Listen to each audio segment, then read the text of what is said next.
case, I would like to argue that protasis with the present verb form temporal clauses, and occasionally they convey conditional meaning, but they are essentially temporal clauses and always translatable as temporal.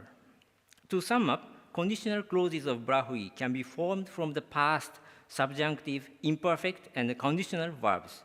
The other tenses, like the present and the perfect, can only form temporal clauses. We will come back to this in section D. Okay. So far, I have cited examples mostly from folk tales. However, I would like to emphasize that the asyndetic conditional of Brahui is not limited to spoken narratives. Asyndetic conditionals are found in other registers as well. The example above is from a collection of Brahui proverbs. If you buy someone with money, he cannot be your brother. One below is from a modern novel. Based on these examples, we can assert that asyndetic conditional clauses are established as a construction in both spoken and written Brahui. Moreover, given that Bray already mentioned it, this construction is not new, but has been attested for over a century.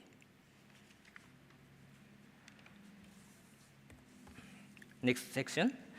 While asyndetic conditional clauses are established as a construction in Brahui, they are either limited or non-existent in Kuruh and Malto, as we will discuss later. Our question is, why only Brahui uses asyndetic conditionals so widely? And even though Brahui has conjunctions, they are all borrowed from Iranian, or, and, yeah, or, vale, but, and gura, then. It is possible that Brahui prefers asyndetic parataxis to conjunctions. Bray has already observed that the conjunction plays only a minor role in Brahui. While I disagree with Bray's idea that the Brahui mind is simple, it is true that sentence follows sentence, not by conjunctions, but by the sequence of ideas. This stands in sharp contrast to other Dravidian languages, which tend to use participial forms and converbs rather than juxtaposing finite verbs paratactically. We will now examine to what extent asyndetic parataxis is acceptable in Brahui. While nouns are regularly coordinated with the conjunction or, and, two finite verbs in coordination, do A and do B, are typically expressed without an intervening or, both in spoken and written languages. In our Brahui novel collection, finite verbs are almost always connected asyndetically without or, even though connecting verb phrases with or is not uncommon. So when sequential actions are expressed, asyndeton of VPs, like this example, is standard in Brahui. Haho baras halk ere hina hura. The crow flew, went there, and saw. In addition to the word for and, the word for then can also be left out. In the example below, the man's pulling the tuft of the fairies. The man's pulling the tuft of the fairies and the fairies' arrival are successive, but there is no word connecting the VPs. And I think the omissibility of the word for then is one of the factors that make asyndetic conditional possible. Asyndeton is observed in many languages of the world, such as Latin, veni, vidi, vici, I came, I saw, I won. But its presence in Brahui, a Dravidian language, is surprising. Typically, Dravidian languages use participial forms, including conjunctive participles, to express relations such as concurrence, succession, and condition. These participles coordinate a series of verbs under a sentence final finite verb that carries tense. Steve, 1988, draws the following generalization called the rule for the distribution of finite predicates from the syntaxes of the Dravidian language. This is the Dravidian version of Katyayana's rule, ekating in Sanskrit. So this rule states that all predicates other than the one in the main clause must be embedded with conjunctions or participial forms. For example, in Tamil, Avant Vandan Anal, Nan Avane Parkaville. Though he came, I didn't see him. The first finite verb Vandan, he came, is embedded by the conjunction Anal. In contrast, the prothesis of the asyndetic conditional sentence of Brahui is not formally embedded, so it might form an exception to Stever's rule. So one way to address the violation of Stever's rule is to posit the existence of a non-segmental clause embedder. Even though the asyndetic conditional clauses of Brahui are formally identical with an asyndetic coordinative clauses, if a pause or distinctive pitch pattern always accompanies an asyndetic conditional clause, it can be regarded as a suprasegmental subordinating conjunction. Acoustic analysis of a folktale recording reveals this is only partially true. In the examples on the left,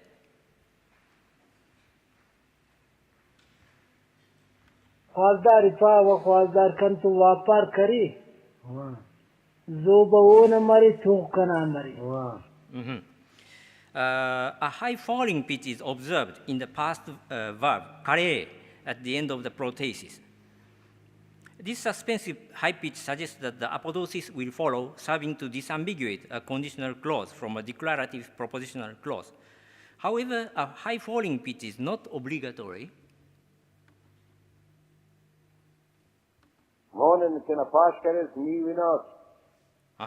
For in the second example, on the right, by a different speaker, the past form kares at the end of the prothesis lacks any special pitch rise.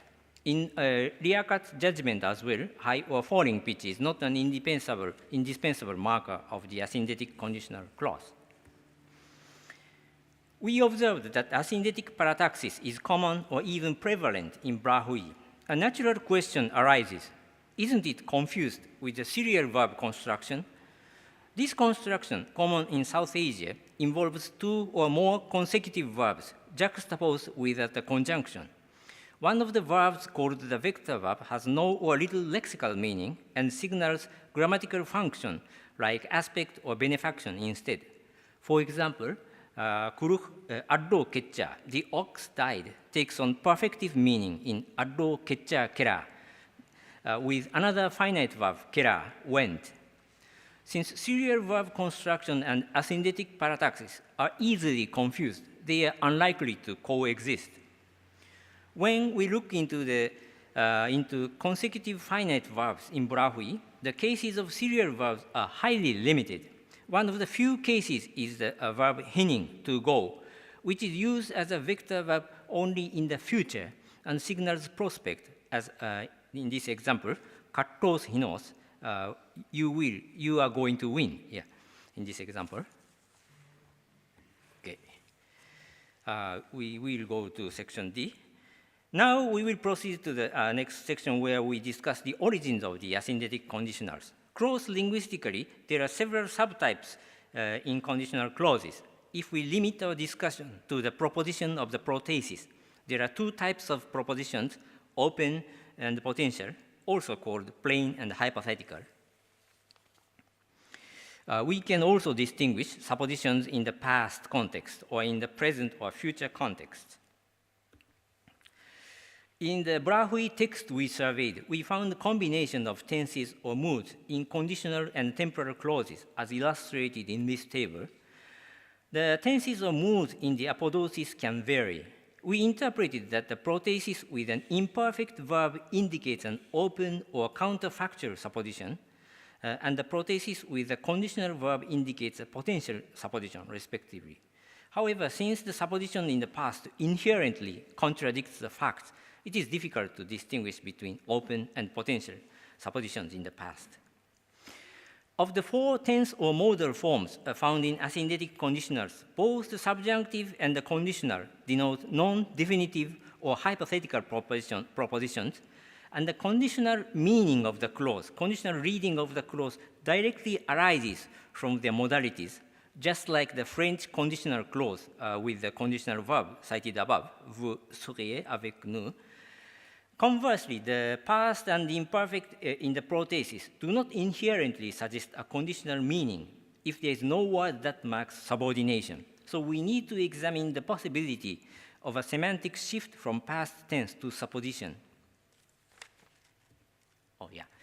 In Brahui asyndetic conditionals, we saw that two independent clauses with finite verbs are juxtaposed without a conjunction, and typically the first clause is interpreted to be the protasis. However, the opposite order is also possible when the second clause contains a verb in an earlier tense, as in this example, ni rad kappesa, marab harifes iante. If you ask him, her in advance, you will not make a mistake. So the clause order is not a crucial factor either. We can conclude that only the use of the past tense or imperfect tense in the present context, use of the past tense in the present context or use of imperfect tense in the past context is what signals supposition in Brahui asyndetic conditionals. When a verb is marked to indicate a time earlier than the actual reference time, it may be interpreted as denoting supposition, a phenomenon known as backshifting. For example, in the previously cited Chittiye Hana, Ona Hantian Harinkak Barol, the literal translation is she saw the letter, tears will flow from her eyes. But actually, Hana refers to a future event.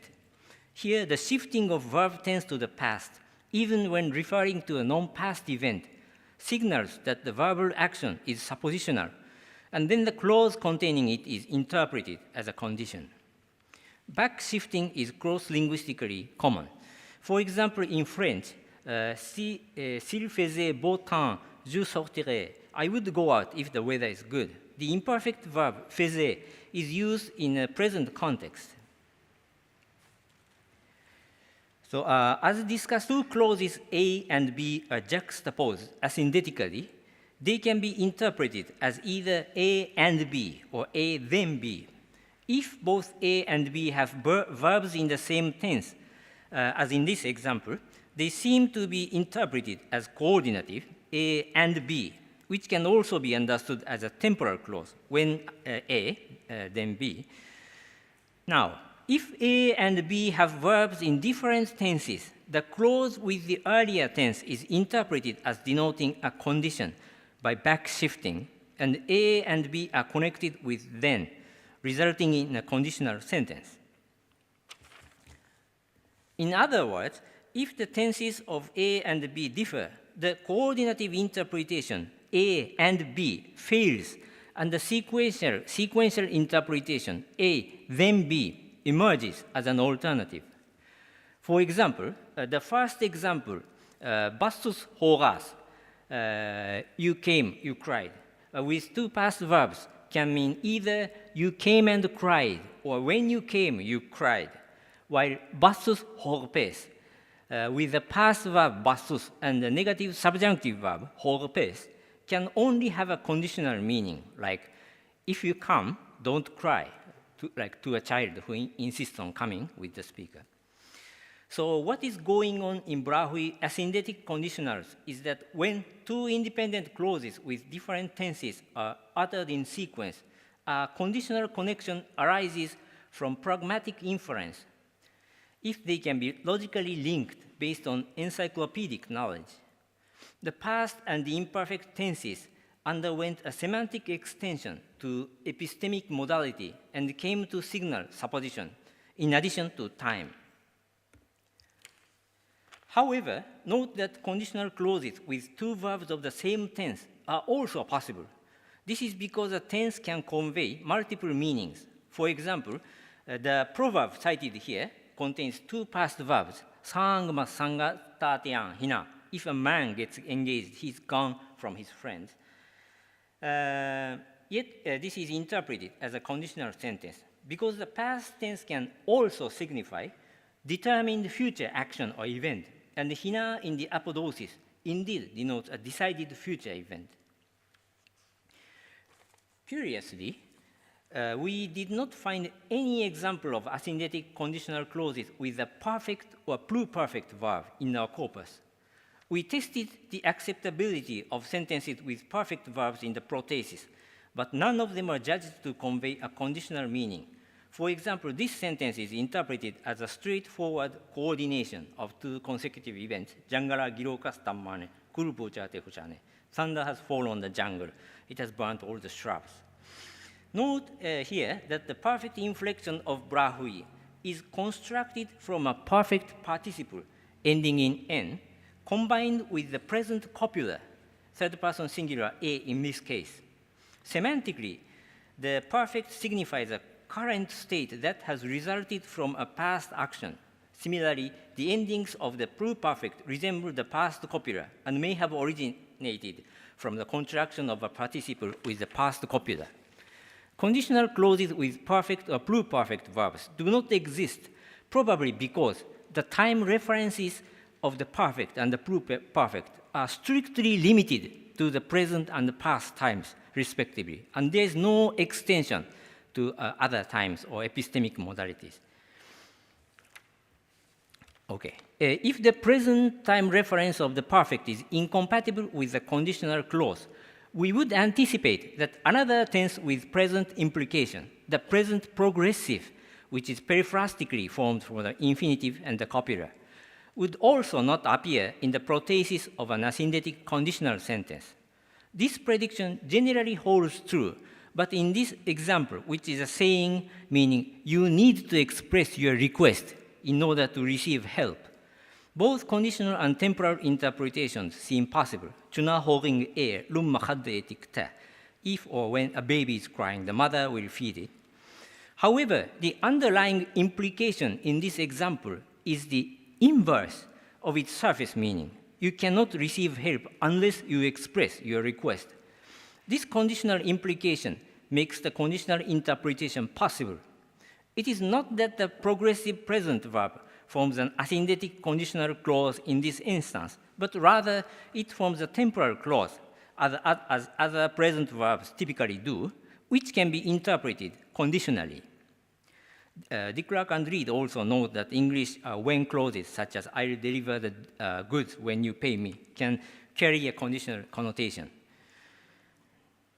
Okay. In summary, conjunctions can be omitted in brahui in the coordinative clauses of the types A and B and A then B.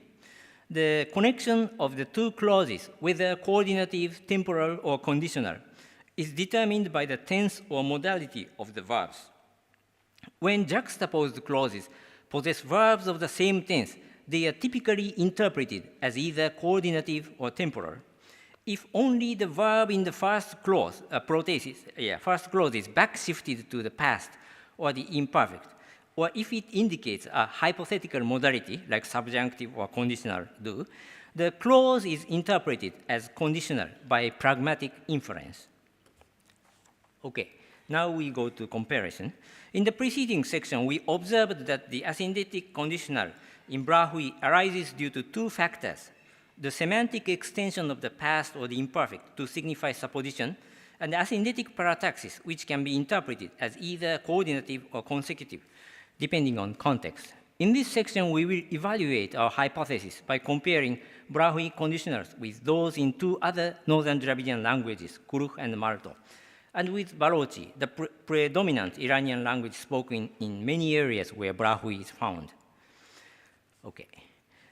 In Kurukh conditional clauses are formed with the conjunctions agar, hole, if, then, or just with hole, then, or to, then. And there is no example of asyndetic conditional temporal clauses, as far as I know. Only asyndetic coordinative or temporal clause, like in this example, tatka pano, hadarmo hor, mangoes will become ripe, children will eat, are possible. And in Kurukh, juxtaposition of finite verbs is usually limited to serial verb construction, such as mokka chicha, it has eaten up. Quotative verbs such as ondr on bachkan, I said I will bring, where the first verb forms an embedded clause. And the combination of synonymous verbs such as charrias parkias, he tore and split it. In other cases, two VPs are connected with ki, as in Hotchaski keras, he took it and went, in the majority of cases. Now, Malto. Malto forms a conditional clause with the coordinating conjunction tanu, or to, then, turn then, or to, then. Malto also forms conditional clauses with its rich participles. The conditional participle in no, conditional or temporal clauses with the converbs, conjunctive participles in ko or ke, followed by a pronominal suffix marking agreement with the subject. So although small in number, there are also cases of asyndetic conditional or temporal clauses. In example 1, there is a Tanki Jaga Bite no Mamparara. There is a tree on the border of his land, serves as a prothesis denoting condition or time. Example 2, Kechah Torcha, contains two past tense verbs, died and did well, and the first verb functions as a condition. This is structurally close to a Brahui sentence, like this one, Kaskus Hinanos. If you die, you are gone. Unlike in Kuruh, serial verbs are not developed in Malto. Coordinative verbs in Malto are usually connected with the coordinating conjunction, ar, and.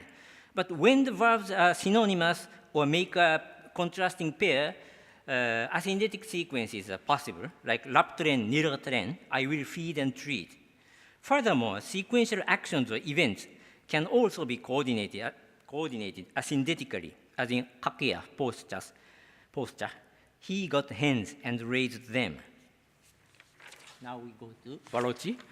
Balochi is an Iranian language prevalent in Balochistan, and most Brahui speakers regularly interact with Balochi speakers and are bilingual in Balochi. Balochi forms conditional clauses with the conjunction agan, if, or with guda, then. However, asyndetic conditionals like this, taugoka kao kadim, na called are milite. If you don't provide the cow with fodder, it will die, is also possible according to native speakers. This is a feature shared by Brahui and Balochi, not mentioned in Elfenbein's 1982 paper on the linguistic commensalities of these languages. Interestingly, Balochi features asyndetic parataxis with examples found in Gilbertson's 1923 grammar. Furthermore, in her examination of the narrative corpora of Koroshi, Sistani, and coastal Balochi, Nurzai, 2022, points out that the use of the coordinating conjunction, or, and, is very rare in chronological sequence context in coastal Balochi, which is a conservative dialect spoken in Makran, southern Balochistan.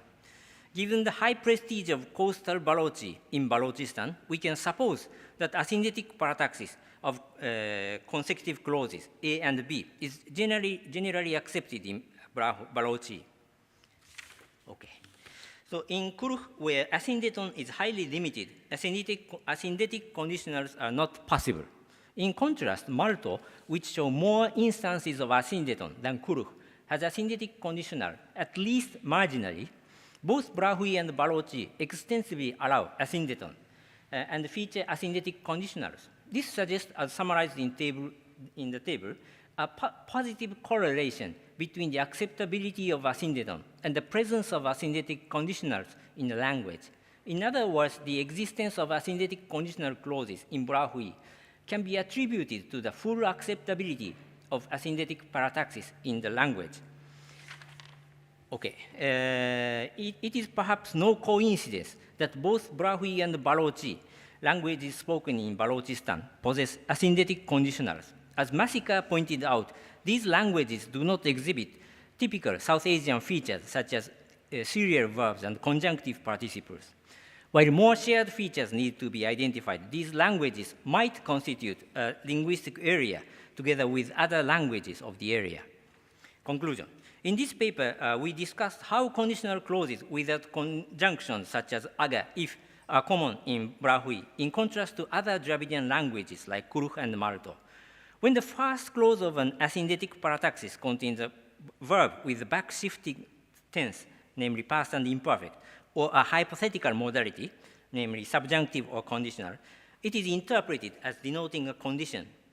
Given that back-shifting and hypothetical modalities are commonly observed cross-linguistically, the true uniqueness of Brahui lies in its high frequency and acceptability of asyndetic parataxis. In Brahui, asyndetic parataxis conveys either a coordinative or a consecutive meaning, and or then. If the first clause contains a backshifted or modal verb, it is taken to denote a condition. Initially through inference based on encyclopedic knowledge. Over time, this conditional interpretation of the first clause was conventionalized through pragmatic strengthening, and the asyndetic conditional clause was established as a construction. Comparison with Kuruch and Malto leads us to posit that the acceptability of asyndetic conditionals correlates with the presence of asyndetic parataxis. The fact that Barocci also allows both asyndeton and asyndetic conditional supports this hypothesis on the one hand, and suggests that the asyndetic conditional is an areal factor of Barocci stan. If this is the case, it does not truly contradict Stever's rule, but represent a construction that evolved through linguistic convergence. Thank you.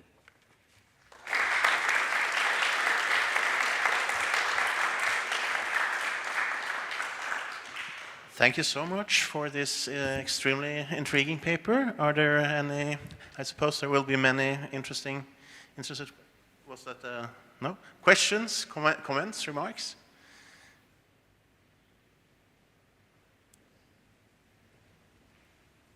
Thank you, Masato, for that very fascinating talk. I just had a question about what the function of the morphological conditional in Brahui was. If I saw the glossing on one of the, because it would seem like it didn't have a great function with the examples you gave.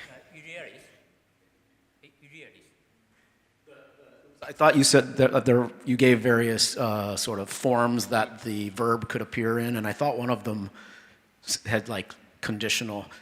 Yes. Conditional is, Bray called it past conditional, but it is formed from a present stem with a past copula and some suffix. And it apparently denotes something against the fact, Urialis.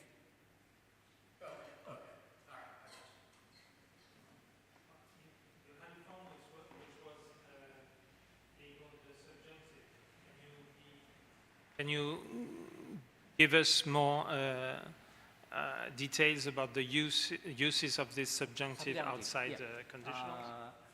Subjunctive, one function of the subjunctive is like hypothetical, and another function is hortative, and which can also, hortative, let's do this, and it also becomes like, it is also used like an imperative. Gently instructing, they use subjunctive. So, so it's like a Sanskrit optative. But it is called subjunctive since Bray, so I follow his terminology. Did I answer your question? Other questions? Marks? Yes? Thank you for a very rich, interesting talk. Just for a clarification, maybe I missed some explanation, but as far as I understand, we do have many examples when the same sentence may have both conditional and non-conditional paratactic meaning. Is this polysemy normal, or there is always preferable reading either conditional or non-conditional, or there may be some prosodic minor variation which still give a clue to the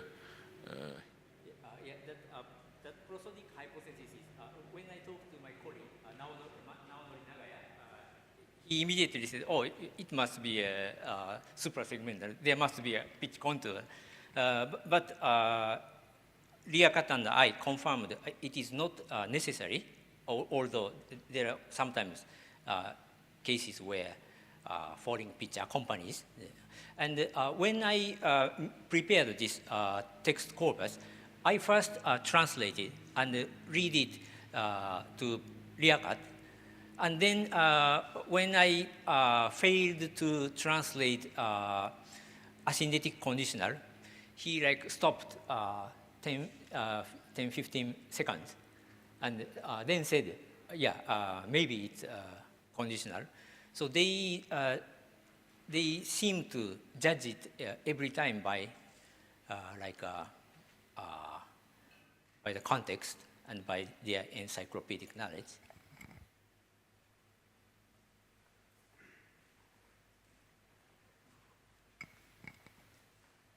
Baluchi is not the only Iranian languages which has asyndetic conditionals. It's found in some languages, Iranian languages of the Caucasus, closely related to Persian. But I think you might find other examples in non-written Iranian languages. And my suggestion, or maybe an idea I have, is that maybe it is written Persian varieties like proper Persian, which have developed heavily marked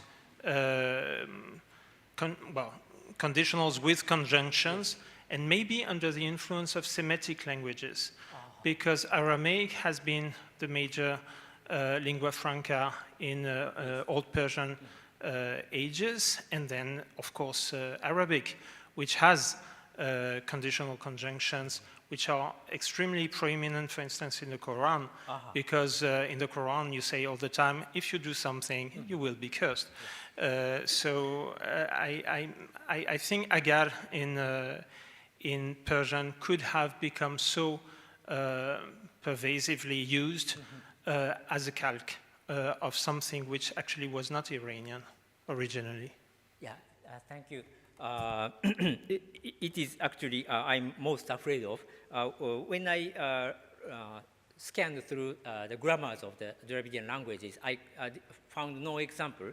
But on the Zoom meeting, Professor Anna Malai said, "Oh, Tamil has it," and yeah, actually it did, although it is limited to spoken register, and also stylistic also seems to play a role. Like in the case of Brahui, they like 1980s poets gathered and made language standards. Like their written language should be based on the Highland dialect and should use if when making a conditional. So, I don't know Persian, but it might be the case that in spoken Persian, they speak without agar. So yeah, thank you. I will look into more languages. You said Tatic language? Oh, okay. Thank you. Any other? Yeah. Thank you. Very fascinating stuff. I might have missed it, but I don't remember if you said anything about counterfactual conditionals.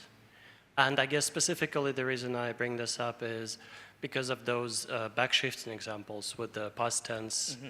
Past tense, so in other languages we know the past tense is often used in counterfactuals, right? So is there anything?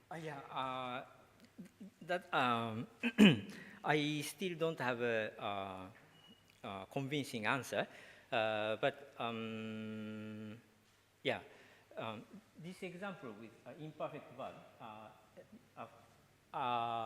son brings a rupee to his father, and the father says, "Daddy, if you gave this money at that time when we moved to this town, my hair wouldn't have become white." So this is counterfactual, right? But supposition in the past is anyway against the fact. If the fact is not a conditional. So my tentative idea is that counterfactual supposition is actually open supposition in the past. And potential, this one, if a healthy man were to take a bath in this guy's hair salon, that man would fall ill. Here, taking a bath is a possibility. So this is hypothetical or potential supposition.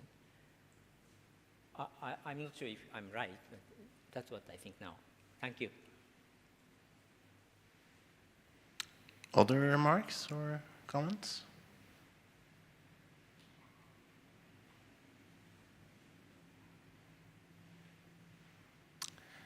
Okay, if that's not the case, then I suggest we applaud once more and thank you once more. Thank you.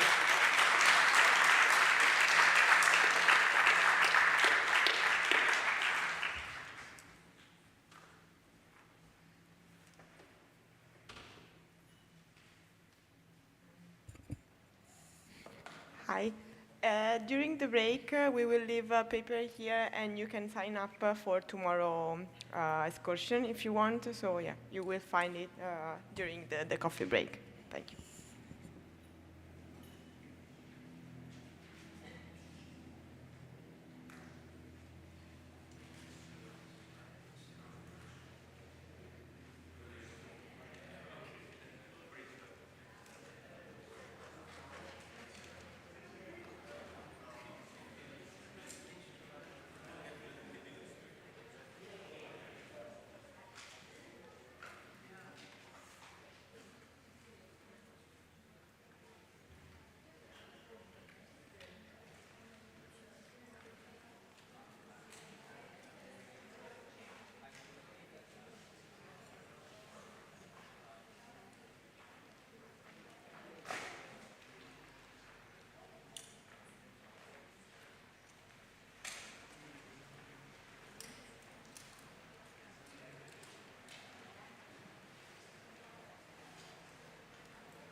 Each other yet, not officially. So this is Svenja.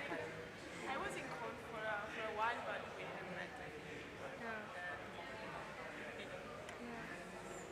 So these two will be presenting. Okay. I will be over there taking pictures. Okay, nice. Okay. Do you have a stick? Like We have a computer here. okay. That's Can possible. we connect with the computer? Yeah. Because of diacritics and stuff. Yeah. Okay. If you manage to do like a PDF, it would be better because if everything is set up, but otherwise we can try. But like, Hast du USB-Stick dabei? Gib was tun damit. yeah, yeah.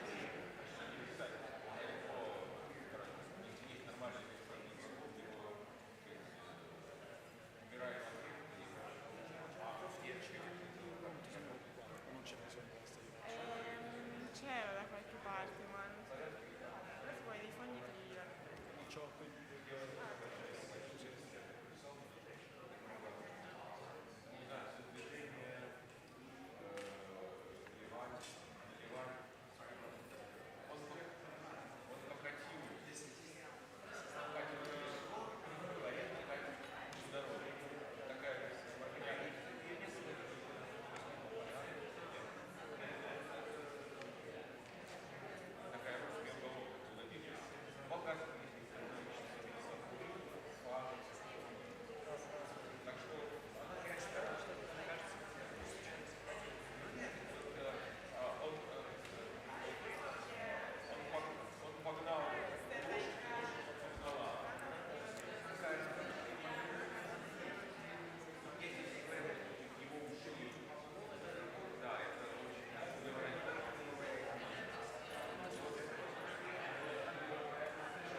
dopo tra un intervento e l'altro.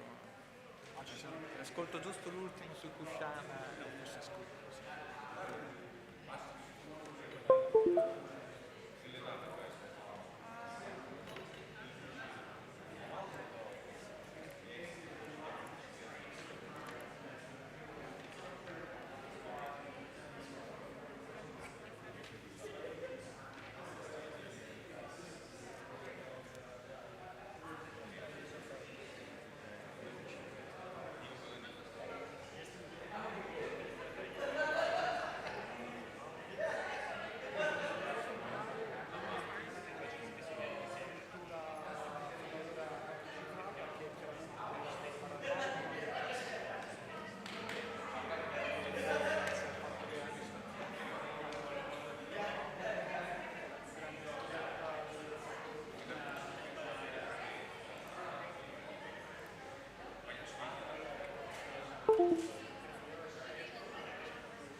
Se avessi il telefono carico, hai voglia di registrare questa?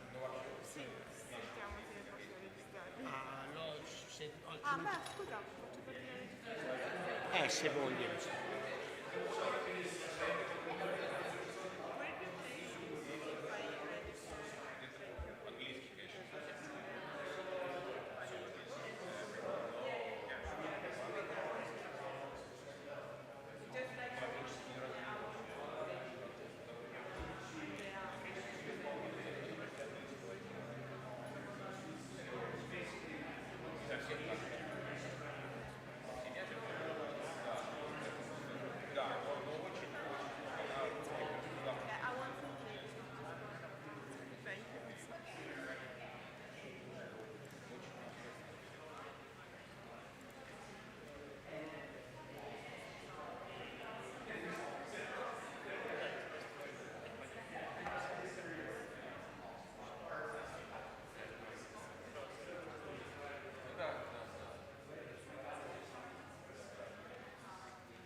Sehr gut aus. Ich kann euch mal zeigen, wie das. Also jetzt stehen noch Datenschutz. Moment. Also jetzt sind immer Leute im Weg, aber ungefähr so wird das dann aussehen. Also ne, so richtig gigantisch. Und, ja. Den grünen Knopf wahrscheinlich. Test?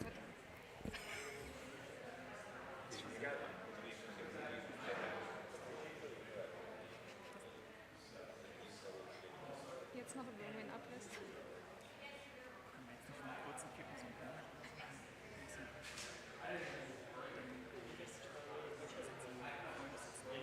Habe ich gesehen, ja.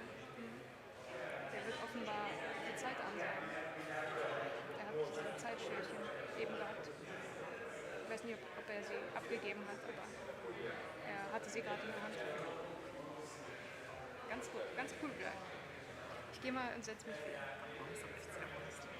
Ja, das ist angemessen nach dieser Enttäuschung. Das ist das Mindeste, so ein Foto.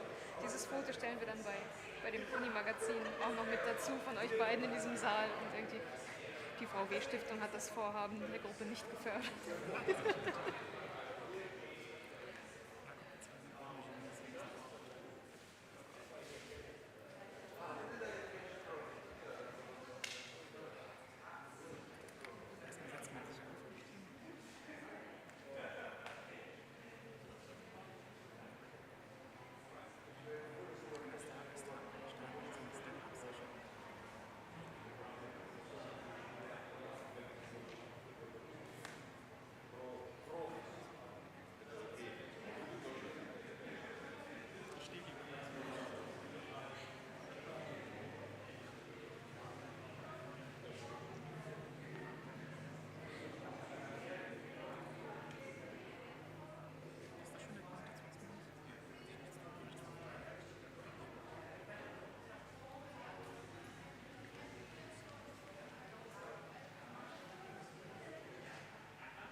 Okay. Welcome back. Maybe let's wait a second for people to sit down.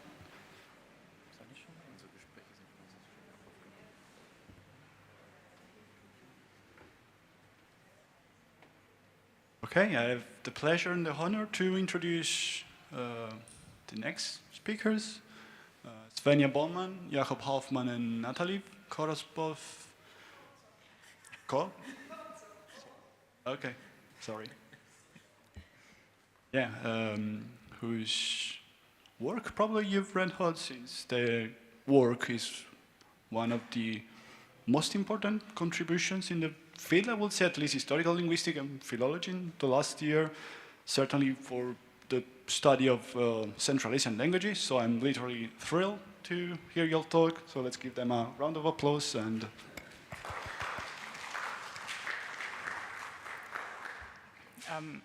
thank you for this introduction. My name is Svenja Bollmann. This is Jakob Halfmann and Natalie Korobzov, sits over there. And we will present today our partial decipherment of the Dashti-Nawur trilingual. As you may know, the Kushan Empire was an ancient state that covered a vast territory from what is today Uzbekistan, Tajikistan, and Afghanistan, all the way to northwestern India. A huge territory, and of course many languages have been spoken in this area. Three of them are very important, namely Bactrian and Gandhari. Bactrian was an Iranian language, Gandhari was an Indo-Aryan language, and both of them have been known for some time, and our knowledge of Bactrian and Gandhari has progressed at a fast pace, especially in the last few decades due to sensational finds. However, a puzzle that has remained unsolved until recently was that of the third official language of the Kushan Empire, the third official language of the Kushans, the ruling dynasty of the Kushan Empire. And this third official language was recorded in a so-called unknown script. You can see two instances of this unknown script on the right. And this unknown script has remained undeciphered since the 1950s, despite the existence of a trilingual inscription, namely the inscription of Dashti-Nawur. As I said, since the 1950s, when the first inscription became known, the corpus of inscriptions in this unknown script has grown successively, and eventually the discovery of a new bilingual in the Hisar Mountains in Tajikistan in the last year has now paved the way to a partial decipherment by our group, and it turned out that this unknown script recorded a previously unknown Middle Iranian language as the third official language of the Kushan Empire. If you are interested and do not know this, we have published our partial decipherment in the Transactions of the Philological Society. It is an open access article. You can freely download and read it, and if you are interested in details, just consult this publication. To give you an overview, this map shows find sites of this unknown Kushan script, and you can see that most of them cluster in a territory situated between the Hindu Kush in the south, the Pamir Mountains in the east, and the Hisar Mountains in the north. And in between flows the Amu Darya River, the ancient Oxus, and most of the inscriptions cluster between the Oxus and the Hisar Mountains. Yeah? However, there's one important outlier in the south of them, or in the bottom part of this map. This is the Dashti-Nawur trilingual at the bottom of this map, and that's the topic of our talk today. Concerning the linguistic background, as you know, to the southeast of the Hindu Kush, Indo-Aryan languages like Gandhari were and are spoken. In a small part of the Hindu Kush, Nuristani languages are spoken until today. And to the northwest of the Hindu Kush, Iranian languages once dominated the territory, like Bactrian or Sogdian along the Zarafshan River, the Saka languages Tumshukes and Hotanes in the Tarim Basin, and almost certainly other Iranian languages like the so-called Old Steppe Iranian and several other languages. A predecessor of the modern isolate, Burushaski, must have been spoken as well in the Karakorum or surroundings, but in general, this whole area was once dominated by Indo-Iranian languages in ancient times. So concerning decipherments, it may be a good idea to stick to what has succeeded in the past and to follow the methodology of people who were successful in decipherments. And of course, people like Michael Ventris probably know best how to decipher a language or a script.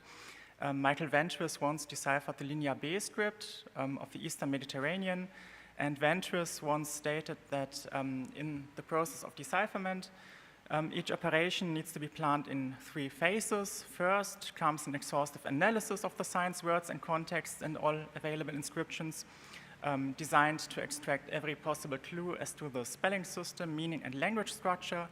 Second comes an experimental substitution of phonetic values to give possible words and inflections in a known or postulated language. And the most important step of all, a decisive check, if possible with the aid of virgin material, to ensure that the apparent results are not due to fantasy, coincidence, or circular reasoning. We tried to follow this methodology and we succeeded, and our results are as follows. The unknown Kushan script is an Indic type alpha syllabary like Brahmi or Kharoshti. 15 characters can now be read with almost certain values. These are the follows. There are 2 ligatures and 4 vowel diacritics. However, there are a few uncertainties, namely mainly concerning the double stroke diacritic. Does it stand for U or maybe for E or maybe for a central vowel or Ü or something like this? And we have 2 signs for velar sounds, but we don't know whether they code for fricatives or stops or voiced or voiceless sounds. We don't know for sure. What we do know for sure is that the unknown Kushan script is an alpha syllabary descended from Imperial Aramaic. You can see here in this table a very short snippet of our collection. On the left, we have the sound values, then comes Imperial Aramaic, and then the so-called unknown script. And you can see directly that the 2 are related. As I said, the unknown Kushan script records the previously unknown Middle Iranian language, at least at Dasht-i-Nawur and at the new find Almusi Gorge in Tajikistan. The language participates in typical Middle Iranian developments, such as vowel shortening or intervocalic lineation of stops. And possibly there was a preservation of the Old Iranian sequence Hur, whereas other Iranian languages, Middle Iranian languages, developed this to Hur. Yeah? Many people contacted us and asked why it is not simply Bactrian. There is no equivalent of the Bactrian article E, which is typical of noun phrases in Bactrian. There are differences in the derivational morphology. There are differences in the phonological development, and the versions of the Dasht-i-Nawur trilingual are not completely equivalent. For instance, we have a longer dating formula in Dasht-i-Nawur 3. This is the unknown script part. At this point in time, it is unclear whether the newly identified language participates in typical Iranian isoglosses, typical sound changes. The 2 most important of them are Proto-Iranian D, develops to L in Bactrian, but also in modern Pashto and Yidramunji, the sound change has happened. And the other typical Iranian sound change is that of Proto-European palatal Kye, followed by a glide W, and also voiced Gw develops to Sakan Sh. Yeah, this is typical of Khotanese, Tumshuke, Saka, and modern Wahi. Right now, we do not know whether our language participates in the former or in the latter sound change. We do not know for the time being. But if we try to situate this new language within the Iranian family, or in particular the Middle Iranian stage of this language family, we can consider further factors and isoglosses, and of course we know that other Middle Iranian languages besides those that we know as attested languages must have existed, because we have a number of modern Iranian languages whose predecessors are not attested, such as at this this period, such as languages such as Pashto, Parachi, or Ormuri, and we also have to assume that we have some languages like the so-called Old Steppe Iranian, which is probably an Iranian language that we know only through loan words in Tocharian, which have some sound developments that are not compatible with, for instance, Khotanese, and are most likely to be attributed to a language, an Iranian language spoken on the steppes.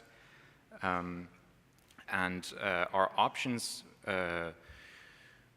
for the identification or situation of this new language within the dialect continuum of Middle Iranian are basically, on the one hand, it could be a kind of missing link between Bactrian, Sogdian, the Saka languages in the Tarim Basin, and Steppe Iranian. In this case, we would expect that it would participate in several isoglosses with one or the other of these languages, but that we don't see the exact same developments as in one of these known languages.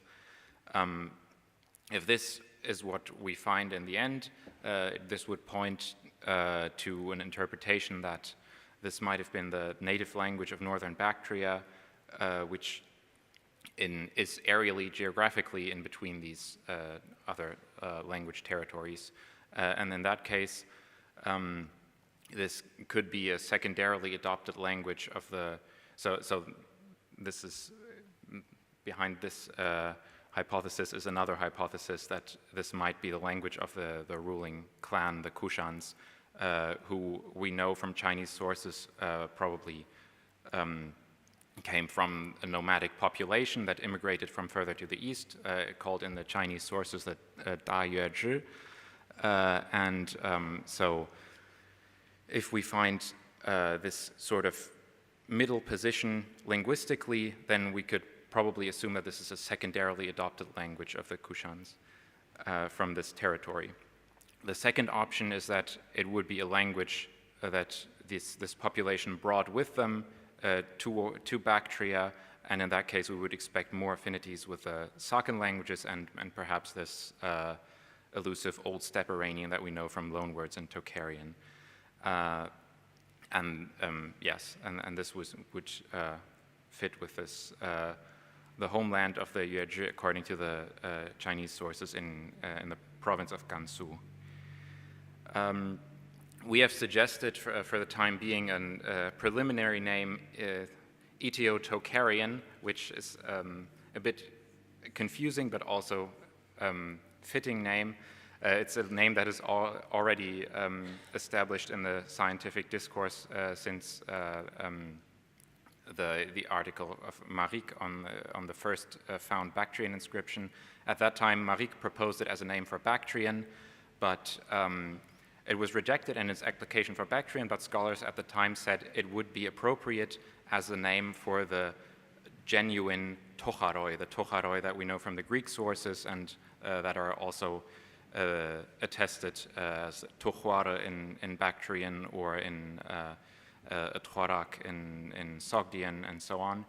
And they must have been situated in Bactria and not in the Tarim Basin. In the Tarim Basin, there are these languages that we today call Tocharian that are non-Iranian, the languages of Agni and Kucha, that we should distinguish from this other actual Tocharian language, Etio-Tocharian. That's the idea behind this name. Of course, this is a hypothesis associating this language with this population immigrating into Bactria. Yes. So now just a short snippet of further progress in the decipherment since our article from the beginning of this year.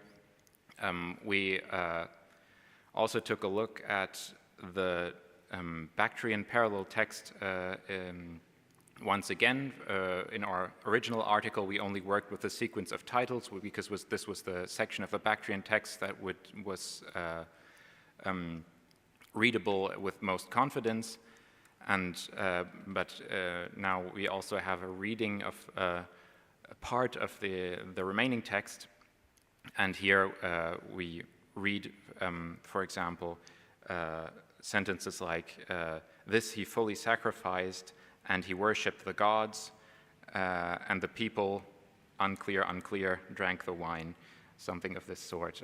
This is our reading of the Bactrian text, and then, of course, with this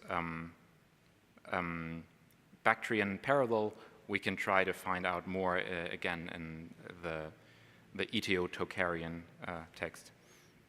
And in fact, what we found was that there are likely equivalents of these Bactrian sentence initials that we find at roughly in the places in the Dashtina War III inscription where we would expect an equivalent of them in Bactrian.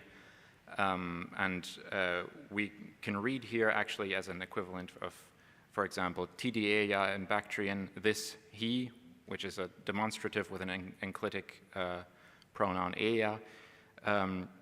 We read at the same place in Dashtina War III, t, d, and something that looks very much like our letter sh. Again, with this double stroke diacritic, which we said before, is the reading is not certain as e or u. If we can read it as e, then this would be very close to the Bactrian demonstrative tidi. Otherwise, we might compare a Cotanese form, which is perhaps less likely in this case.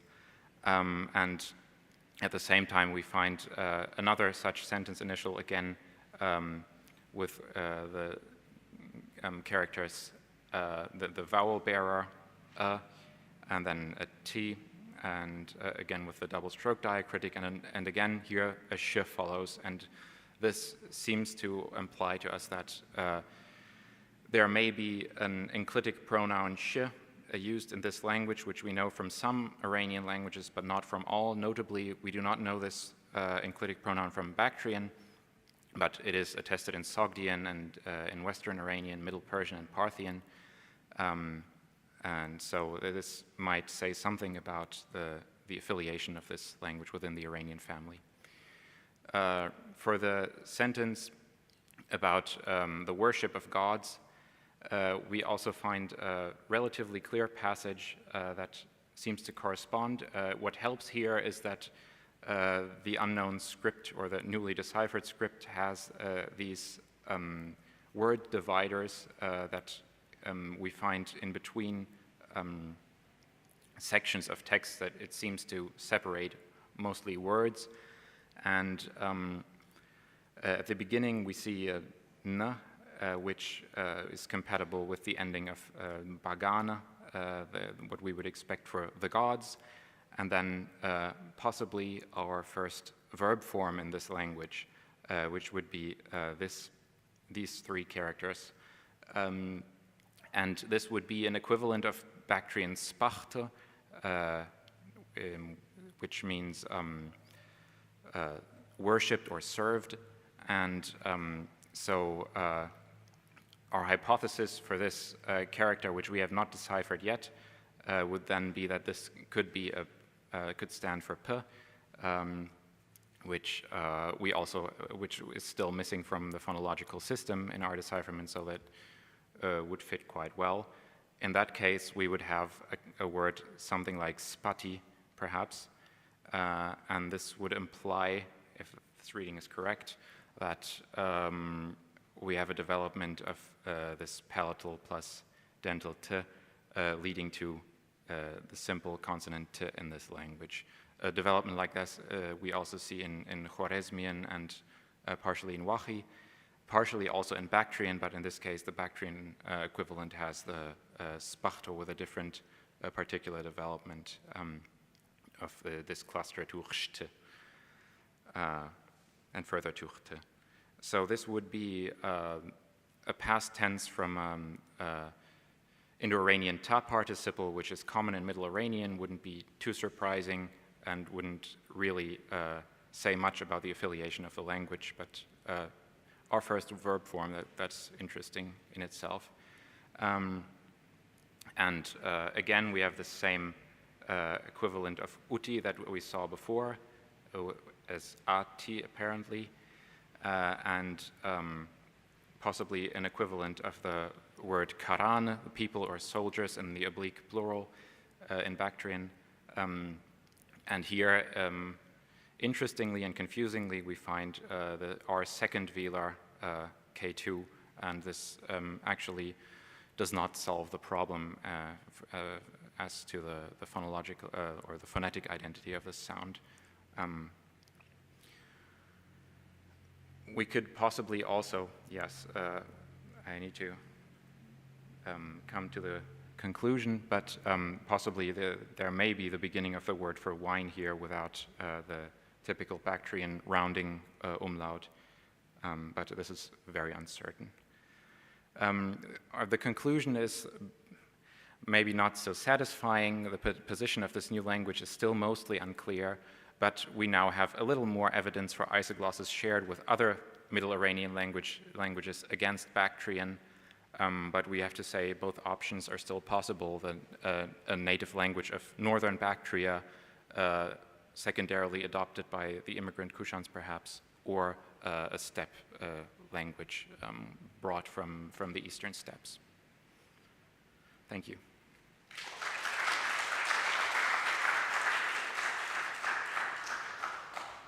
Well, thank you. The floor is open for questions, comments.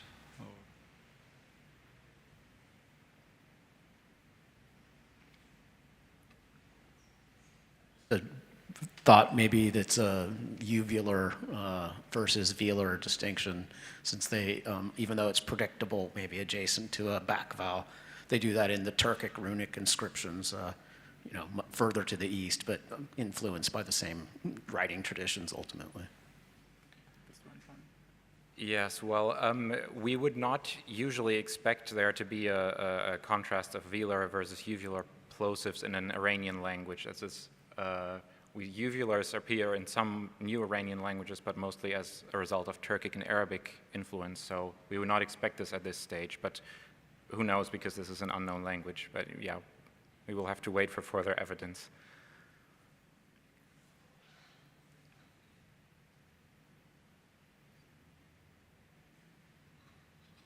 No more questions, or I might have questions. So you think that second velar might be a fricative, actually?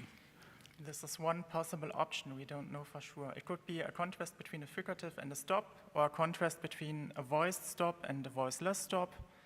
Do you derive the idea for the fricative from Cotonese, which, if I remember, does that sometimes, maybe? I have this impression of some Gandhari stuff doing unexpected, fricativization in a word initial position, and somebody postulated that might be Cotonese substratum influence or stuff like that. Is that your line of? Our line of thought is that we are open for most options and see where the evidence leads us. So. Yeah, I mean, possibly it could be something like in Cotonese, where we have a different development in the at the beginning of the word and word internally of the velars.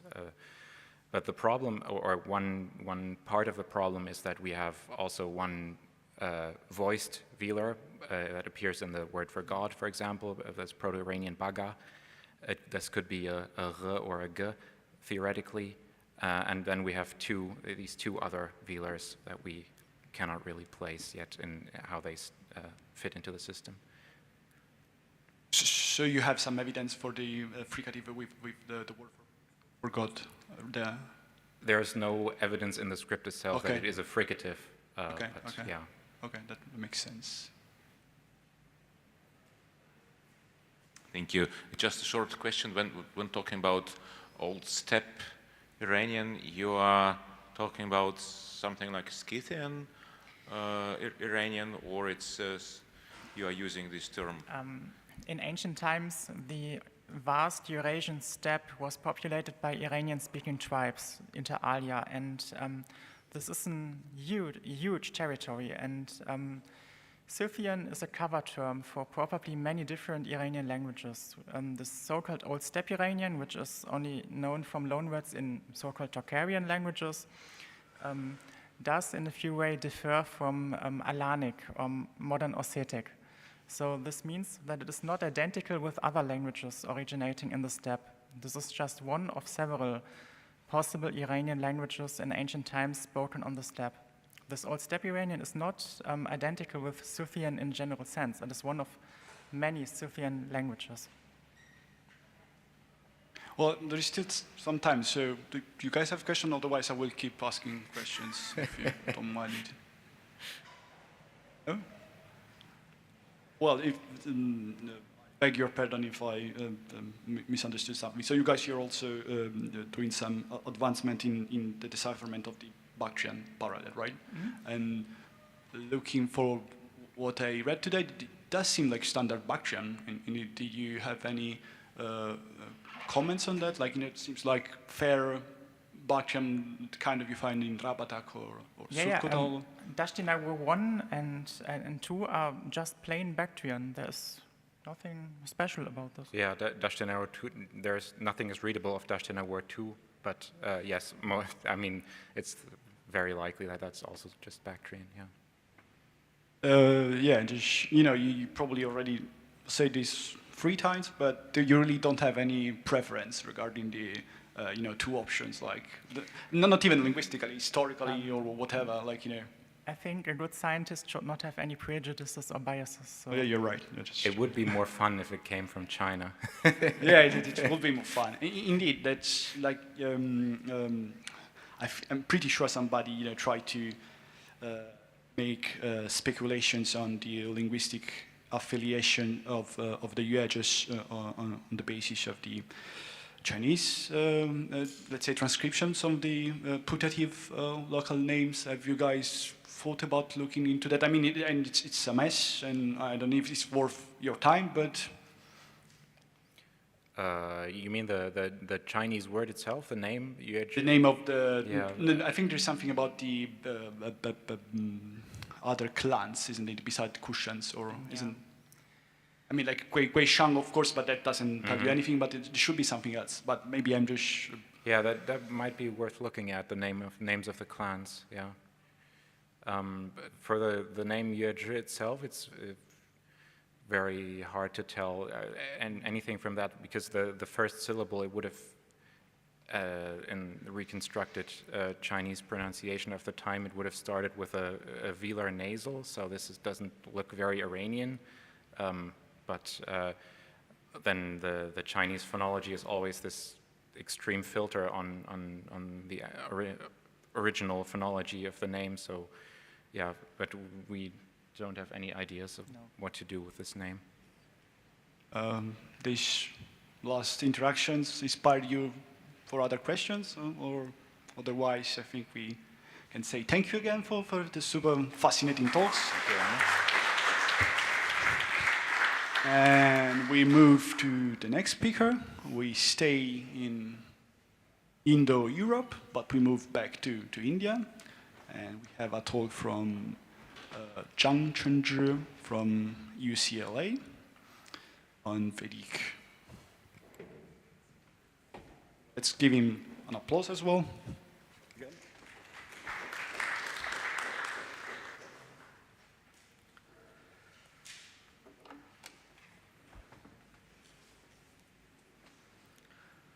Right, so there should be handouts circulating now.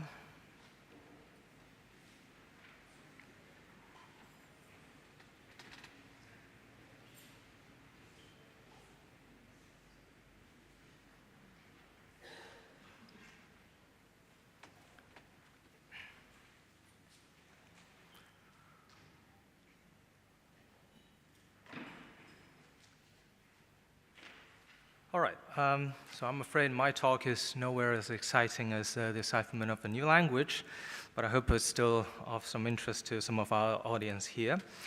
So I'm going to talk about a specific Sanskrit root dvish, which means hate, and the phenomenon of root extension that is associated with it. So a brief sketch of the talk. So we'll go through some backgrounds on Sanskrit dvish, Greek daedal, fear, and the possible root S extension here.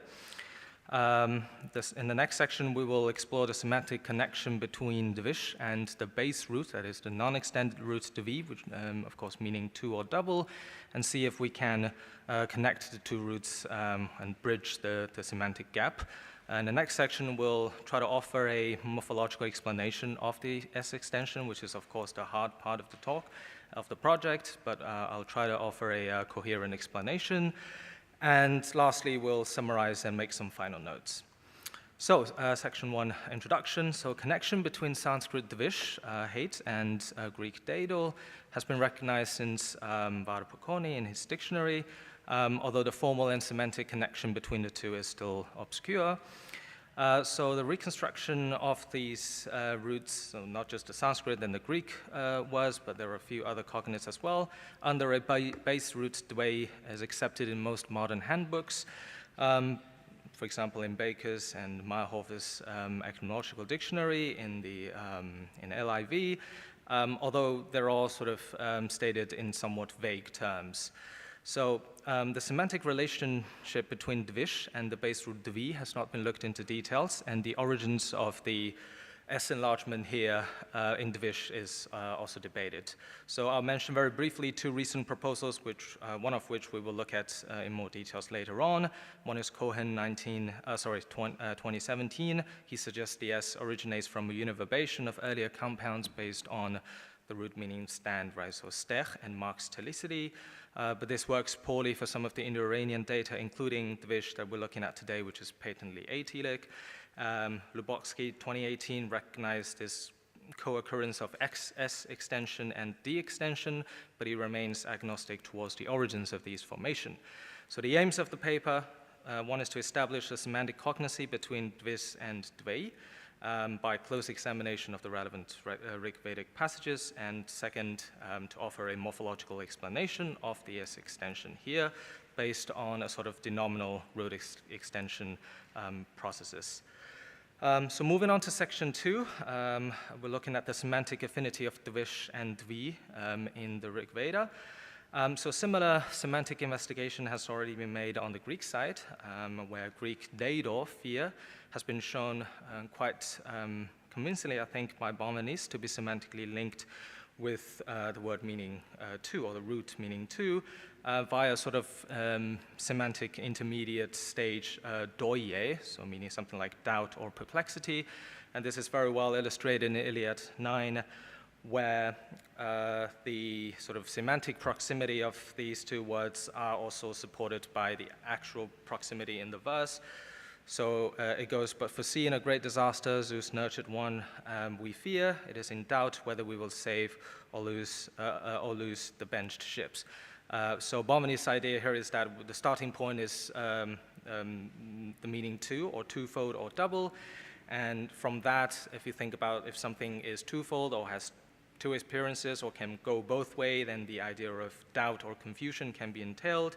And from that, you can easily get a sort of a stative verbal meaning to be in doubt, to be perplexed. And the idea of being perplexed or being uncertain can then derive a verb meaning something like to fear. So in very much the same way, I think we can also show that Sanskrit dvish can also find a semantic link with the word meaning two, also via a sort of intermediate stage that is the word dvaya. Again, the base meaning of it is simply double or twofold. And it is also an exact cognate or an almost exact cognate of Greek doye. So before we're looking at the actual passages, just two very small morphological wrinkles. First, there's no lengthening from Brueggemann's law, which this is of course a trivial issue because the operation of Brueggemann's law is inconsistent in most places, but if you think there should be lengthening but it's absent, well, this could probably be due to an analogy with the number 3, right? So 3 traya, where you get dvi dvaya. And the apparent retention of the intervocalic yod here in doye has been pointed out by Wachenagel to reflect an actual feminine stem. So you actually have two yes sound here. That's why the e sound is preserved in Greek. So moving on to page 2, number 8. So in several uses of the word dvaya, we see a very strong connotation of this word with hostility and hatred. For example, in book 1, number 147, where the poet invokes Agni for protection against hostile rivals. So it goes, "O Agni, the ungenerous one, wishing us ill and full of hostility, who harms us by his duplicity." So here the hostile rivals, clearly a man, a hateful person is characterized by someone who harms by his duplicity, so by his dvaya, essentially. And the same person is also characterized by aradivas, cruel, unfriendly, agayu, ill-wishing, aratiwan, inimical, hostile, etc. So similar phrases also appear in the next verse, where dvayam is echoed in paradi by durita, danger, distress, evil, sin, so or, O strong one, the mortal who will, with premeditation, harms a mortal by his duplicity. From him, protect your praiser, O you who are praised, Agni. No one should give us over to distress. So again, the idea of danger or distress or evil or sin is clearly closely related to a sort of a hateful person or someone who is very hostile. The portrayal of a hateful hostile, again, is more elaborated in 5, number 3, verse 7. So he who will bring offense or blame against us, all of you set evil upon him, the speaker of evil. O watchful Agni, smash this curse of him who harms us with duplicity. Again, here we see that the person who is described with the word dvaya, so duplicity or deceitfulness, is again directly opposed to the description of someone who brings blame and offense. And further, in various passages that involve the word dvaya win, so duplicitous, a possessive, a derivative to the base word dvaya, is characterized by a similar association with enemies and hostility. For example, in book 2, number 23, neither the stress nor difficulty from anywhere overcomes him, nor hostilities, nor the duplicitous ones. The word is also collocated with agasamsasya, meaning wicked, or dwarasas, destructive, etc. So based on these passages, I think semantically dvaya is closely related to the root dvish, meaning be hostile or hate. And a semantic development from the former to the latter is highly plausible and follows a very natural path illustrated in this chart. So basically, again, we start from the very base meaning, twofold or double. And in Sanskrit, it may developed into a meaning something like duplicitous or deceitful. If you think of something, again, having two appearances, or that could entail the idea of something being deceitful. And then from that, you can, again, derive the meaning. If someone is deceitful, you could have the meaning hostile or inimical, and then from that you could easily have a verbal meaning of something like to be hostile or hate. So this is paralleled by the development that we saw in Greek, although in slightly different way. So here we come to our first conclusion. Vedic dvish, hate or be hostile, and dvaya duplicitous, and therewith the root dvi shows very strong semantic affinity that is, as we saw, supported by the attested materials in the Rig Veda. So moving on to section 3, dvei and dveis, we'll examine whether they should be taken as inherited doublet or are they independent innovation within Indo-Iranian. So now that we have sort of paved a semantic foundation to connect these two roots, what about the morphology? Well, dvaya, compare Greek doye and doyoi, of course, can be easily analyzed as a sort of the so-called tomos type formation, so a kind of verbal adjective going back to a verbal root dvei. And the standard root dvish, of course, mechanically just reflects, if we project it back to Indo-European, then there should be dveis. So before trying to bridge dvei and dveis and explore the possibility of the S extension here, a few alleged cognates of Sanskrit dvish, specifically with the S appendage outside of Indo-Iranian, must be accounted for. So moving on to page 3. So the first one is Armenian present ergnich, I fear. So the affricate ch here has led some to think that there is some element of a sibilant here, but phonetically this simply could not contain a medial sequence of vowel followed by n followed by s, which would be what we expect if this is indeed sort of a nasal present built to the root dways, so with the s extension. So the present formant nch can also be found in another word, martnch, I fight, and this is best explained by Klingenschmidt as a sort of a what we call the scarce score present. So what we are, and this scarce score present is secondarily remade into a nasal present. So what we are actually dealing with is something like Dwin scale. So the point here is that there's no evidence to suggest that this is an S-extended root, but rather the what is actually attested reflects a sort of a scarce score present. Number two, Latin dirus, awful or dreadful. Again, no clear evidence for the S-extended root, though formally it is admissible to reconstruct something like the way you saw with a rhoticized intervocalic S. But then here we will be dealing with a somewhat unnatural form with a simple sort of O-stem adjective with E-grade roots. This is, of course, much less common compared with the inherited O-grade formations like what we see in Latin coccus, vagus, or Greek thoos, and so forth. So again, here we are, I'm following the take of Wada and Hoffman that this is simply a raw formation. So we're dealing with, again, an unextended root dway followed by the suffix raw. The full-grade oral adjectives are very common, and they can be seen in Latin, for example, verus, plerus, Greek nekros, lepros, etc. And lastly, there are a series of Germanic words, including German twist, English twist, Dutch twist, etc., that have been thought to reflect, again, the S-extended root here, dways. But again, all Germanic evidence here points to a unified suffix or element st. The independent root or stem twist really never occurred in the extant material. So in my opinion, we're here dealing with you might call it a suffix conglomerate, basically two suffix combined together in this sort of unified, not unsimilar to the type that we see, for example, in Latin tempestus, where you have a neuter stem and then followed by the tor suffix, and maybe, but more remotely with the superlative suffix istor, again, two suffixes sort of attached together. So the takeaway here is that outside of Indo-Iranian, there is really no secure evidence for functional roots with the S appendage. And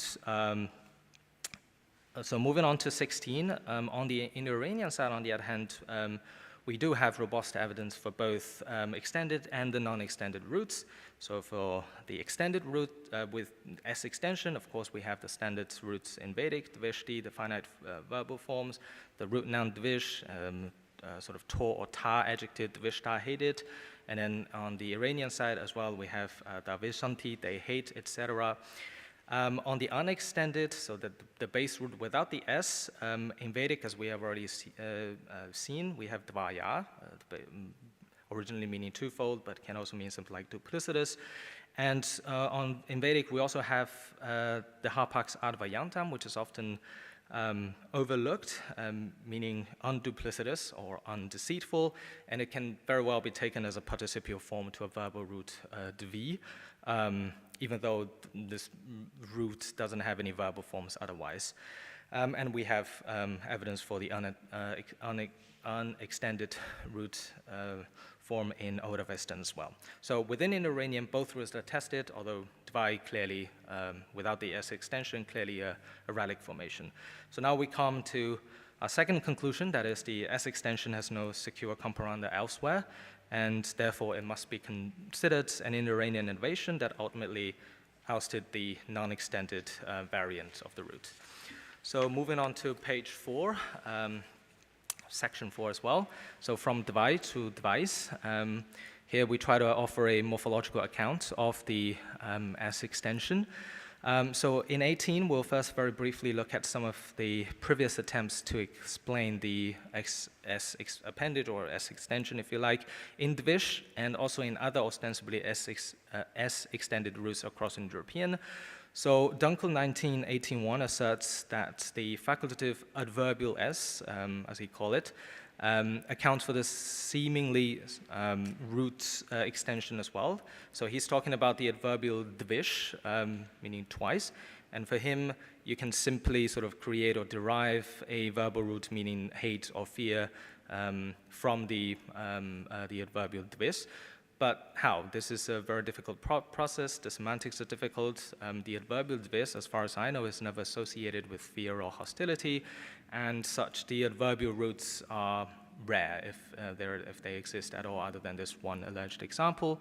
So Cohen 2017, we just saw, he speaks of Proto-European Telic S extension, and dvis would be one of such roots. And he contends that they originated from univerbations of underlying PIE compounds, specifically compounds with second member stech, meaning to stand, and he envisages this sort of root final simplification of stech and then turning into zero grade, and then laryngeal drop, and then ST somehow is reduced into S. So a couple of problems here, of course, as we mentioned before, Sanskrit dvish and the actionality of hate or be hostile in general is very clearly not telic. And the phonetics involved here, that is the reduction of stech to a simple S, is highly speculative and ad hoc, in my opinion. And many of the telic extension, including dvish, as we shall see, can be explained at a much shallower sort of time depth. And lastly, worth mentioning is the root shrus, which is also an S-extended root, and it has been suggested to have derived from a desiderative stem kleus. So could this help us with our analysis of dvish? Well, this may work for this one particular root, given the sigmatic future in Hesychian form kleus sometha, we will hear, and also in the actual Vedic desiderative shushrus, suggesting that the desiderative formation might actually be old and inherited. But for the dvish, we simply don't have any such formation. What about other sigmatic verbal stems, for example, the S aorist? But again, for the dvish, we simply don't have, across Iranian in the earliest materials, we simply don't have such stem formation. So moving on to 19, if we look into Rig Veda and look at the attestation of dvish, we will see that dvish indeed has a very marginal existence as a verb. So the finite forms only have 5 occurrences in 3 hymns, or in root present forms, so dveshti and dvishma. And only 1 locus is in the family books, of course. Participial forms have 6 occurrences. Again, all but 1 are in book 1 and 10, which is, as we know, are usually considered to be the younger sort of layer of the Vedic corpus. So in contrast, what we do have in large number is the root noun dvish, and it's much more prominent in the Rig Veda. It is attested 41 times in the corpus, and over half of the tokens are from book 2 to 7. So given this distribution and the difficulties that we just saw of seeking a de-adverbial, a compositional, or a deverbal explanation of the S extension, I submit that the S appendage here in dvish is actually of denominal origin. So if we look in the nominal realm and for the element of S, then of course 2 possibilities present themselves. One is the classic proto-kinetic neuter S stem of the type kravis kreas, where you would have the root in the E grade with the accent in the strong stem, and in the weak stem you would have the suffix accented and in the E grade. So this would yield in Indo-Iranian something like dwais and dwiyas, and then in Sanskrit this would come out of something like dwish and dwayas. So another possibility is what is called the amphikinetic feminine S stem of the, so in Vedic or in Sanskrit, the parada Beispiel would be ushas, right? So dawn. So here in the strong stem we would have the roots in the full grade, and then the suffix in the O grade and the ending in the 0 grade, and in the weak stem we would have the root and the suffix both in the 0 grade and the ending in the E grade with the accent. So this would come out again in Indo-Iranian in a strong stem as dvayas, and then in the weak stem in Iranian, also in Sanskrit as Dvish. So moving on to 23, for several reasons, the amphikinetic type is more preferred candidate here.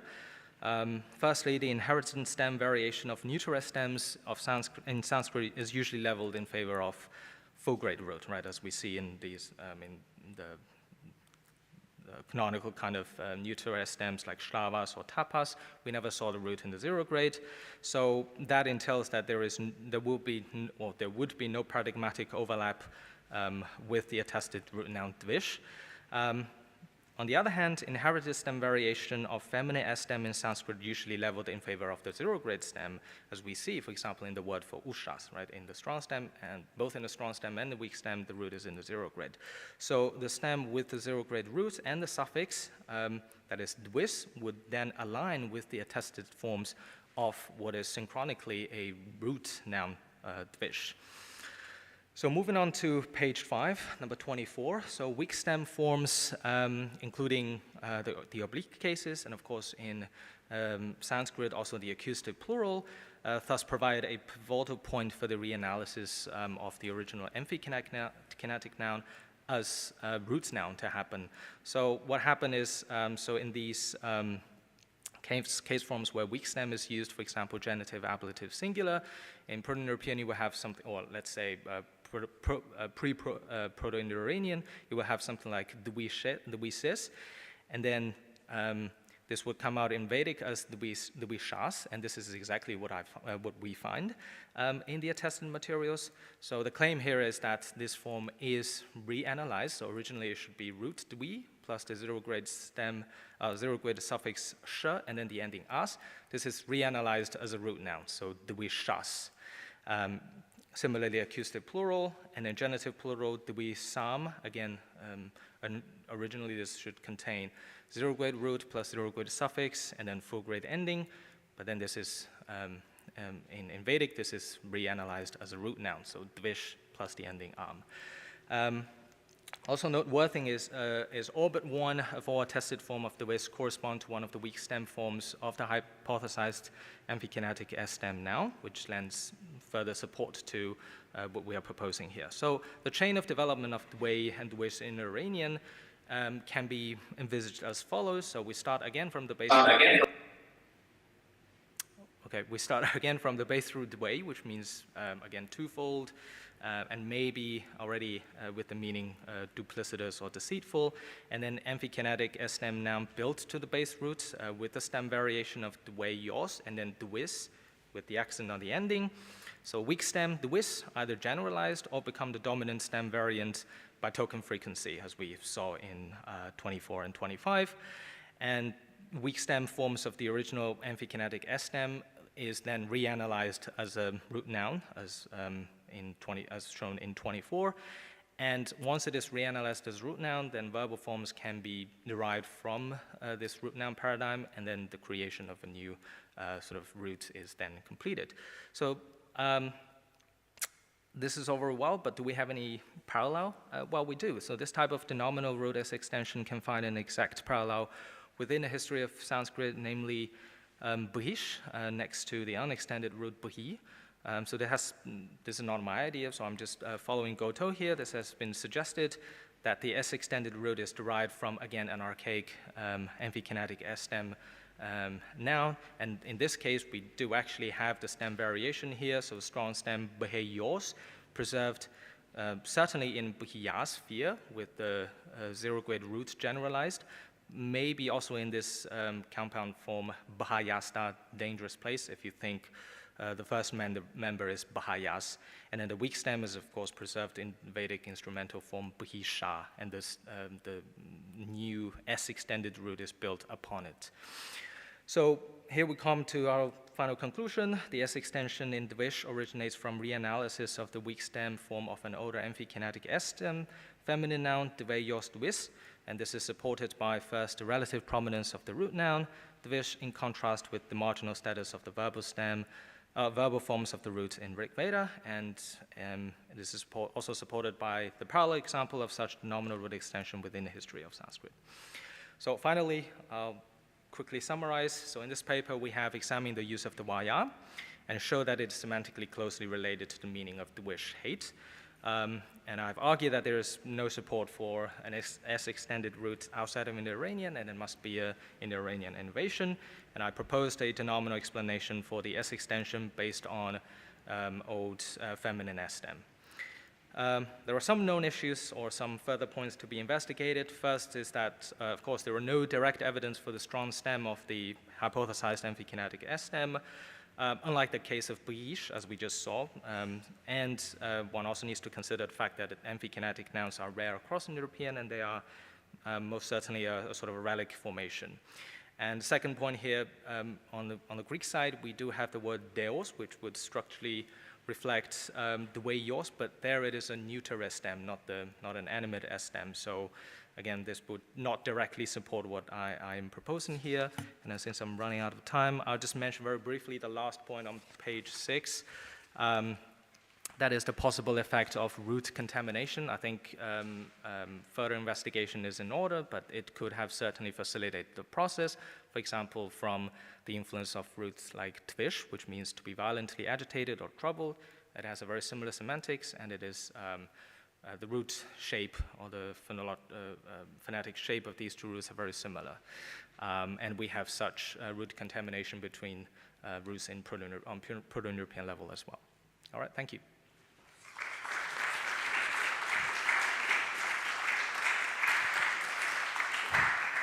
Okay, thank you. I think we have time for a couple of questions already here. Yeah, thank you. Very interesting, many remarks. First of all, your collection of parallels, roots with possible S extension can be completed. Mm-hmm. It's a small class anyway. But the root to be mentioned here certainly is bhush, which was discussed by Gonda in his, I think, 1962 monograph for studies on language of the Veda. And, well, Gonda, only on the basis of this root, suggested that, well, he connected bhush with bhu. This is a connection which is more or less adopted by Meyerhofer. Mm. Using this unique evidence, he suggested some sort of causative or factitive meaning for this S extension. He was not particularly interested in studying root extension. At that time, it was kind of taboo, you know. But if it is, well, the connection between bhu and bhush looks at least very likely. And if this pair is admitted, dvish could probably be considered as one more example of factitive-like verb, because we have something like make to. Because bhush, it's the meaning is a little bit vague. It's to impel, fördern in Meyerhofer's translation. Make, become. In the same way, we might try to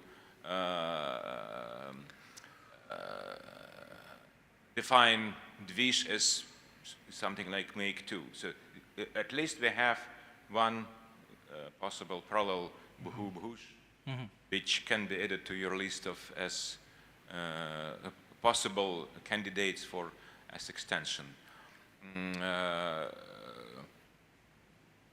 You mentioned briefly a connection with sigmatic aorist, but you didn't mention that sigmatic aorist may rarely have causative function in the system of aorists. We do have a couple of pairs of type of for such roots as, for instance, tir, tarish, sigmatic aorist of tir does have causative function with regard to another non-causative asigmatic or root aorist. So for aorists, as you know, it's very difficult to find a clear tendency. Well, we do have a replicated aorist, which is kind of innovation in Indo-Aryan. But we may try to find some relics of older system where sigmatic aorist for some roots could have sigmatic causative meaning, and this may be of some relevance for your research. This is, of course, we have to look for scattered mentions of this fact. The literature, Narton, in her early article, 1959, I think, it's about Brigg mentions briefly this causative function of sigmatic aorists. So it may be also of some relevance. So altogether, of course, it's very difficult to decide. We have, in any case, almost isolated phenomenon, even if we connect this with as nouns, which I don't think is the only possible explanation. So maybe there is some connection between this S of sigmatic aorist and causative function and where Buhu. Right. Thank you. Thank you for raising this possibility. I haven't thought about this before, but yes, thanks. And just one thing you didn't mention, but maybe it's not that particularly relevant for your topic, but connection with V, with preverb V into, which also goes back to dvi. Right, yes. Maybe of some interest.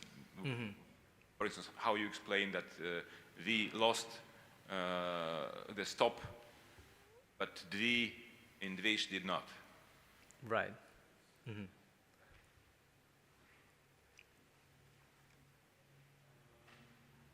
We have time for maybe one other comment or question.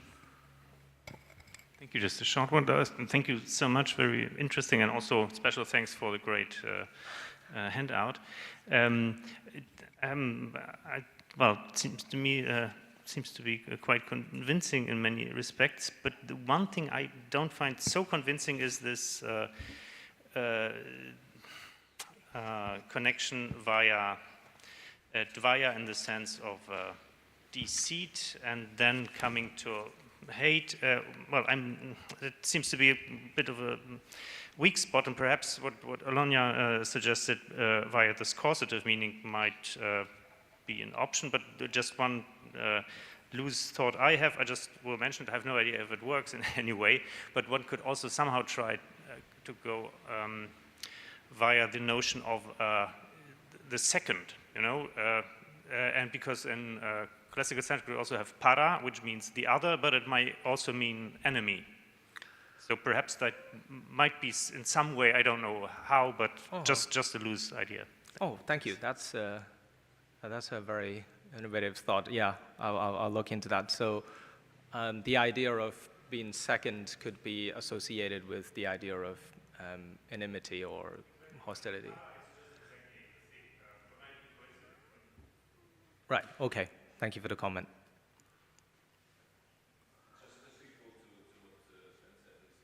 Maybe not coincidence, because it's very common semantic development if we look at Slavic word for other, drug, it's drugo, it's another, and it's also a possible word. Well, it can easily develop the opposite meaning, friend, but it can also be drugoi, another enemy.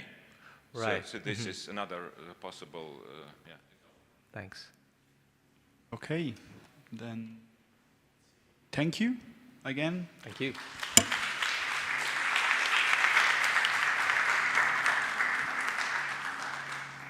Okay, thank you. There's the coffee break, half an hour, and then the last session. So see you here in 30 minutes. Thank you. And yeah, and here you can sign up for tomorrow's walking tour. So if you feel like, just write your name here.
कि नहीं?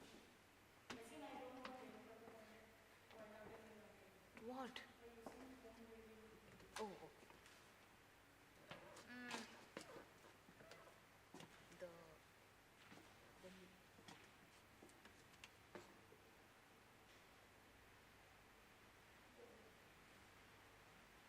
वो on है, Zoom session is on.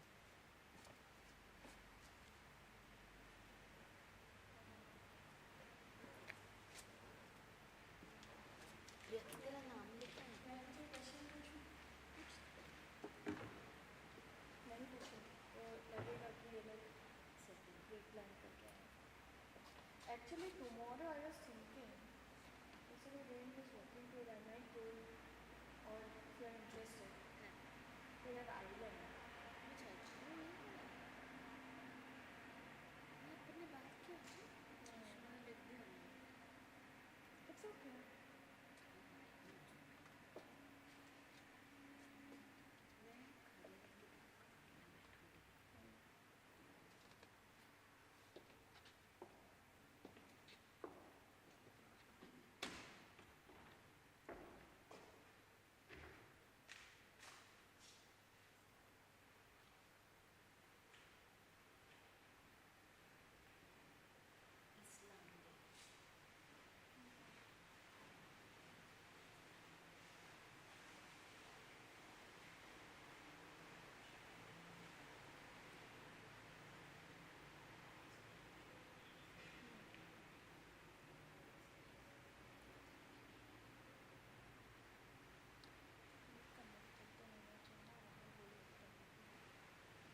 Oh.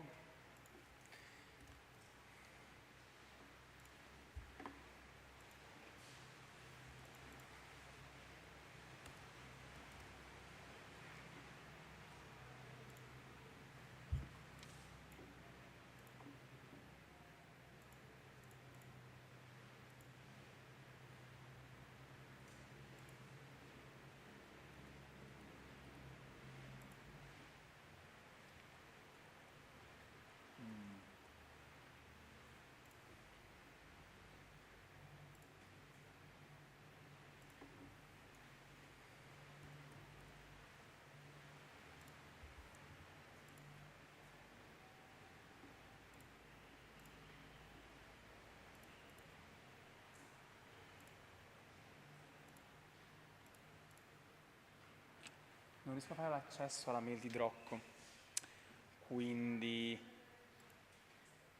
devo aspettare che arrivi lui. No, perché è tutto collegato qua. Ok.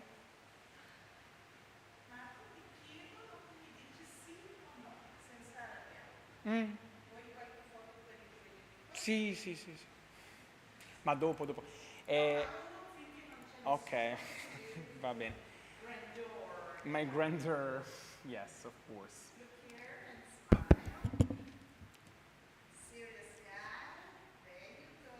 There I go.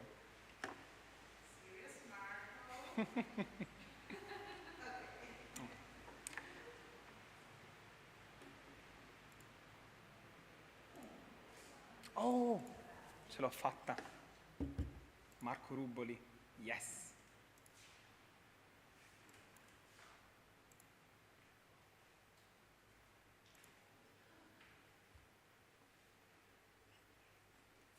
Oh, nice.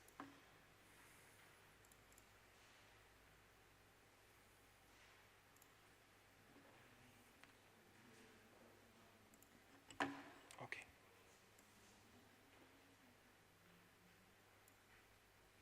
Yeah. Let's just see if this works. Okay.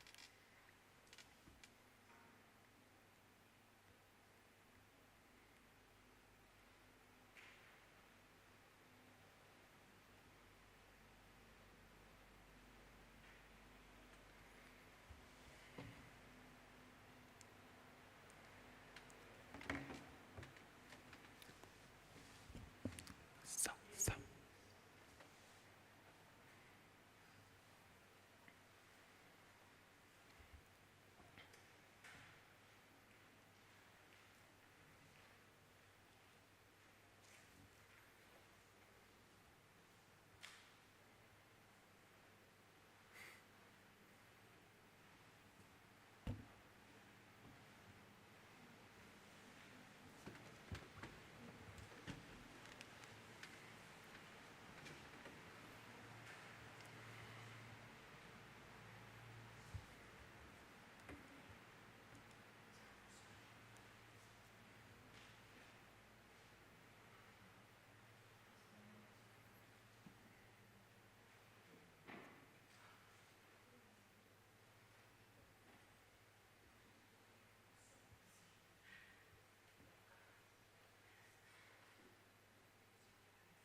Oh.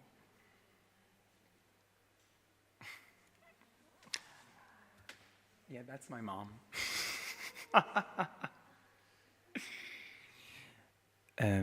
Mamma, ora che nessuno ci ascolta, chiudi il video.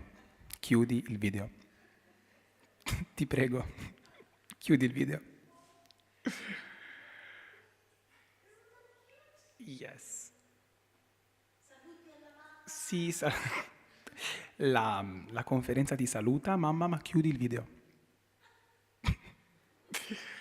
Ok. No, non penso ci senta. Oh no. Well. Ok.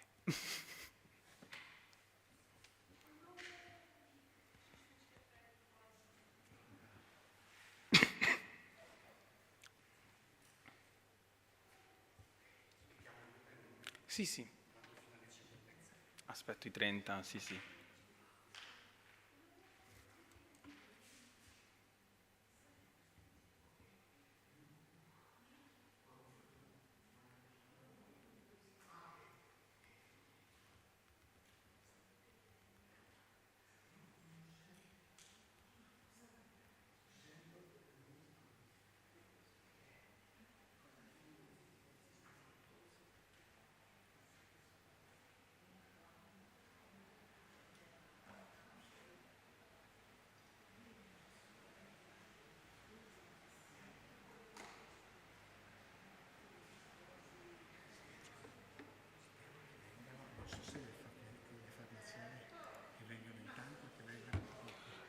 Va...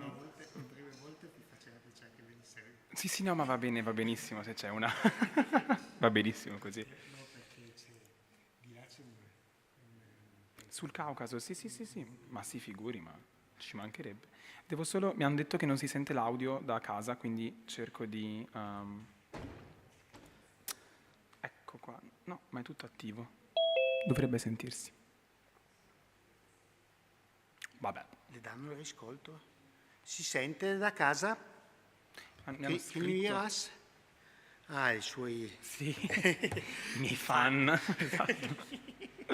E vabbè, l'importante è che si senta qua, poi... Vede che, scusi, è attivo l'audio, teoricamente.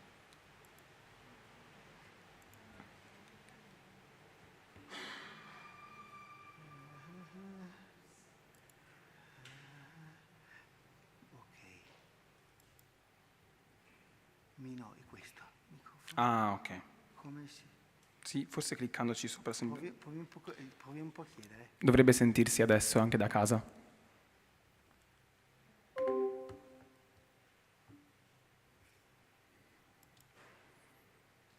Sì, comunque microfono PC. Però non è il microfono PC in realtà, no? Perché questo è un microfono esterno. Però non è il Jabra Speak. Non è questo il Jabra Speak? Jabra Speak è questo. Ok, beh, allora sarà... Le hanno risposto? Adesso mi diranno. No, dicono che ancora non si sente nulla. Beh, non ci formalizziamo, eh? E sento ancora addosso.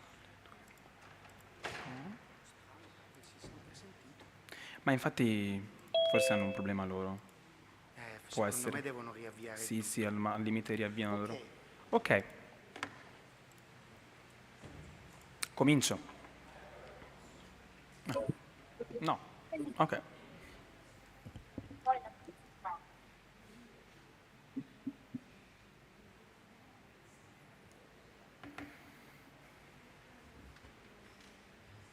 Welcome to today's last session. Now we have Marco Ruboli from Foscari University of Venice.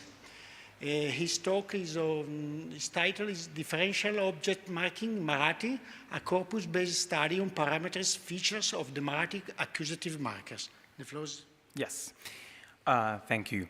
So, good evening, everyone. Today, my name is Marco Ruboli. I am a student here at Foscari. I'm following the South Asian Studies program of the university, which I plan to pursue in depth. And today I will present you with a work in progress, which is my bachelor's thesis on differential object marking in the Marathi language. And Professor Andrea Drocco helped me conceive the project itself and is guiding me through the analysis work. So I want to take this opportunity to thank him for all the support and for the opportunity to be here today.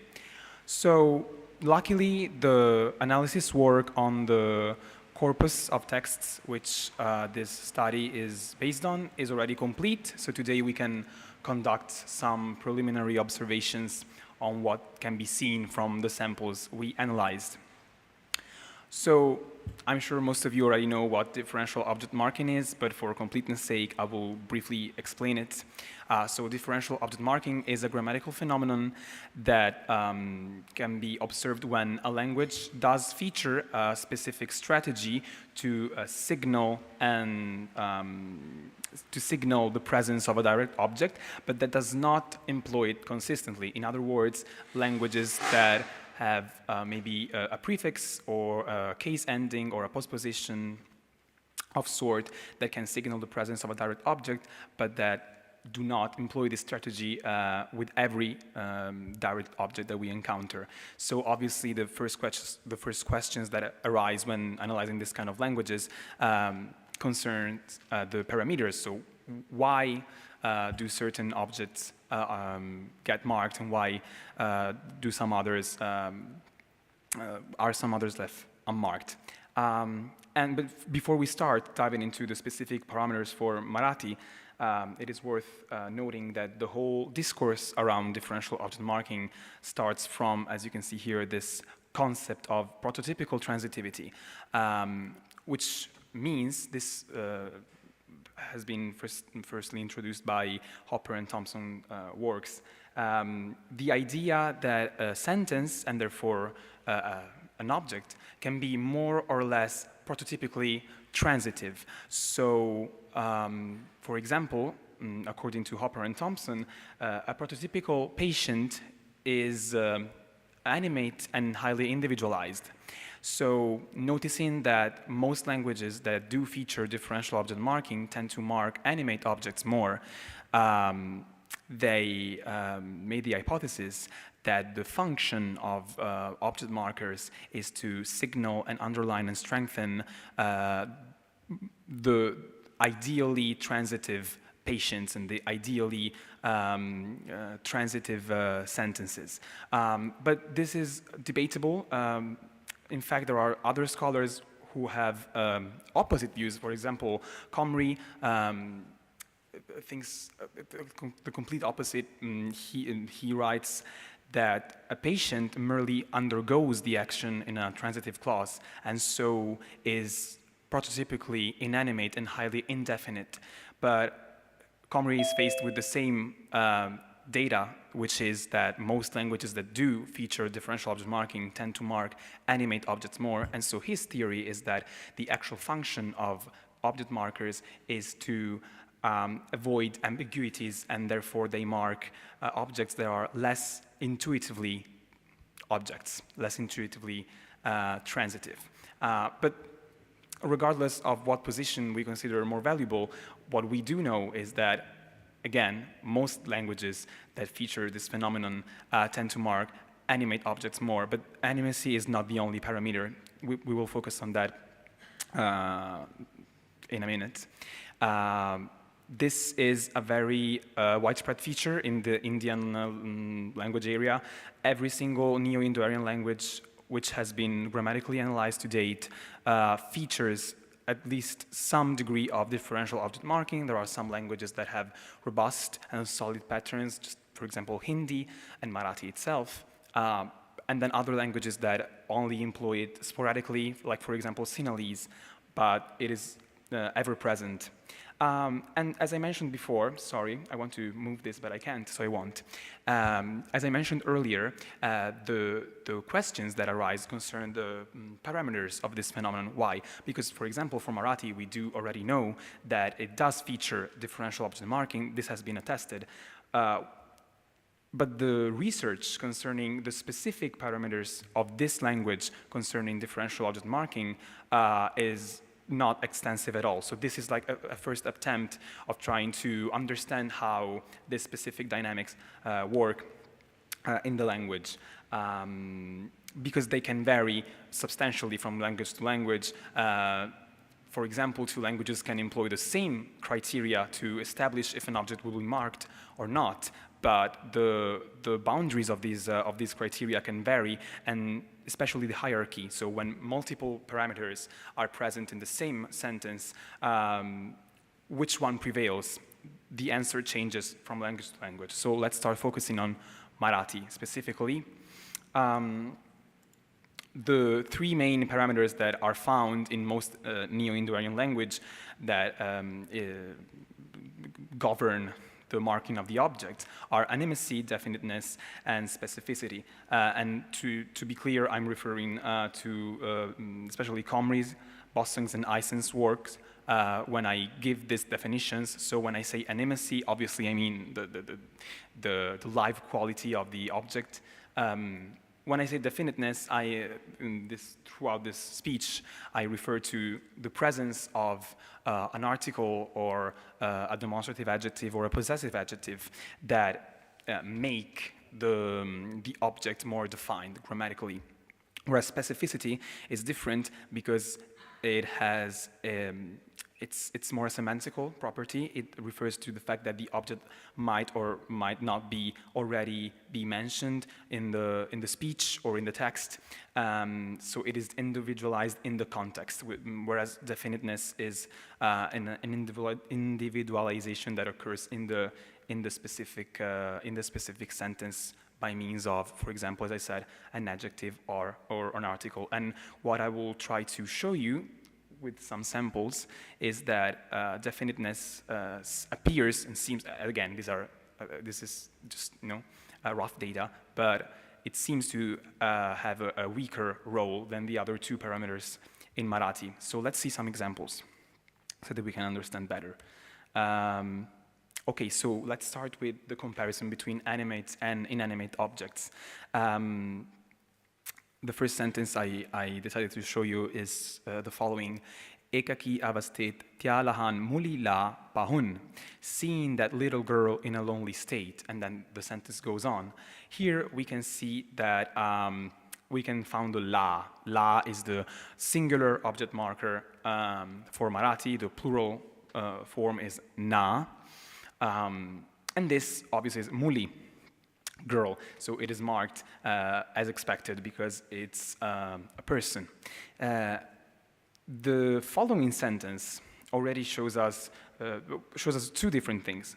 The way inanimate objects tend to be treated in Marathi, and also the weaker role of definiteness. And I'll tell you why. So the next sentence is tu he pap karuna kos. Don't, sorry, the translation is hidden. It means don't commit this sin. Sin is obviously inanimate, and it's an abstract concept, and it is not marked, but we can observe that it is definite. So we can already see that animacy is a stronger criterion, a stronger parameter when compared to definiteness. Both objects in this set of sentences are definite, but animacy seems to prevail in both cases. So if the object is animate, it will be marked. If it is not, it will be unmarked. This is just a first view. And we can see that this rule, I should be careful when saying rule, this pattern, this tendency, seems to be valid also for personal pronouns, as we can see here. Jeva rakshasane tila pahile, when the demon saw her, her refers to a person, in this case, tila, and we find this la, this object marker again. Whereas in the others, whereas in the other sentence, kutra te pahto, we have this te. The dog sees it, or the dog sees this. And this te, in the sentence, this comes from a retelling of the Panchatantra published in 2019 by the Manoj Publications editorial board. And it's aimed at children, so very, very short and simple sentences, which helped me a lot, obviously. And in the story, the dog is observing a situation which has just been described by the writer. There's a bit of mayhem inside a house between the patrons of the dog. And the dog walks in, and then there's this sentence, kutra te pahto. This te refers to the situation, the status quo of the house, and so it is highly inanimate and also very non-specific, because in the text there is no word that actually refers to a situation or state of things. There's just a description of a situation, and we can see that it is left unmarked. So the same pattern seems to be valid for both nouns and pronouns, and we can see that animacy surely is a strong parameter for differential object marking in Marathi. But let's move on to the other parameters that can be a little more tricky to, not so much to understand, maybe to explain. So the second parameter is, as I mentioned earlier, is definiteness.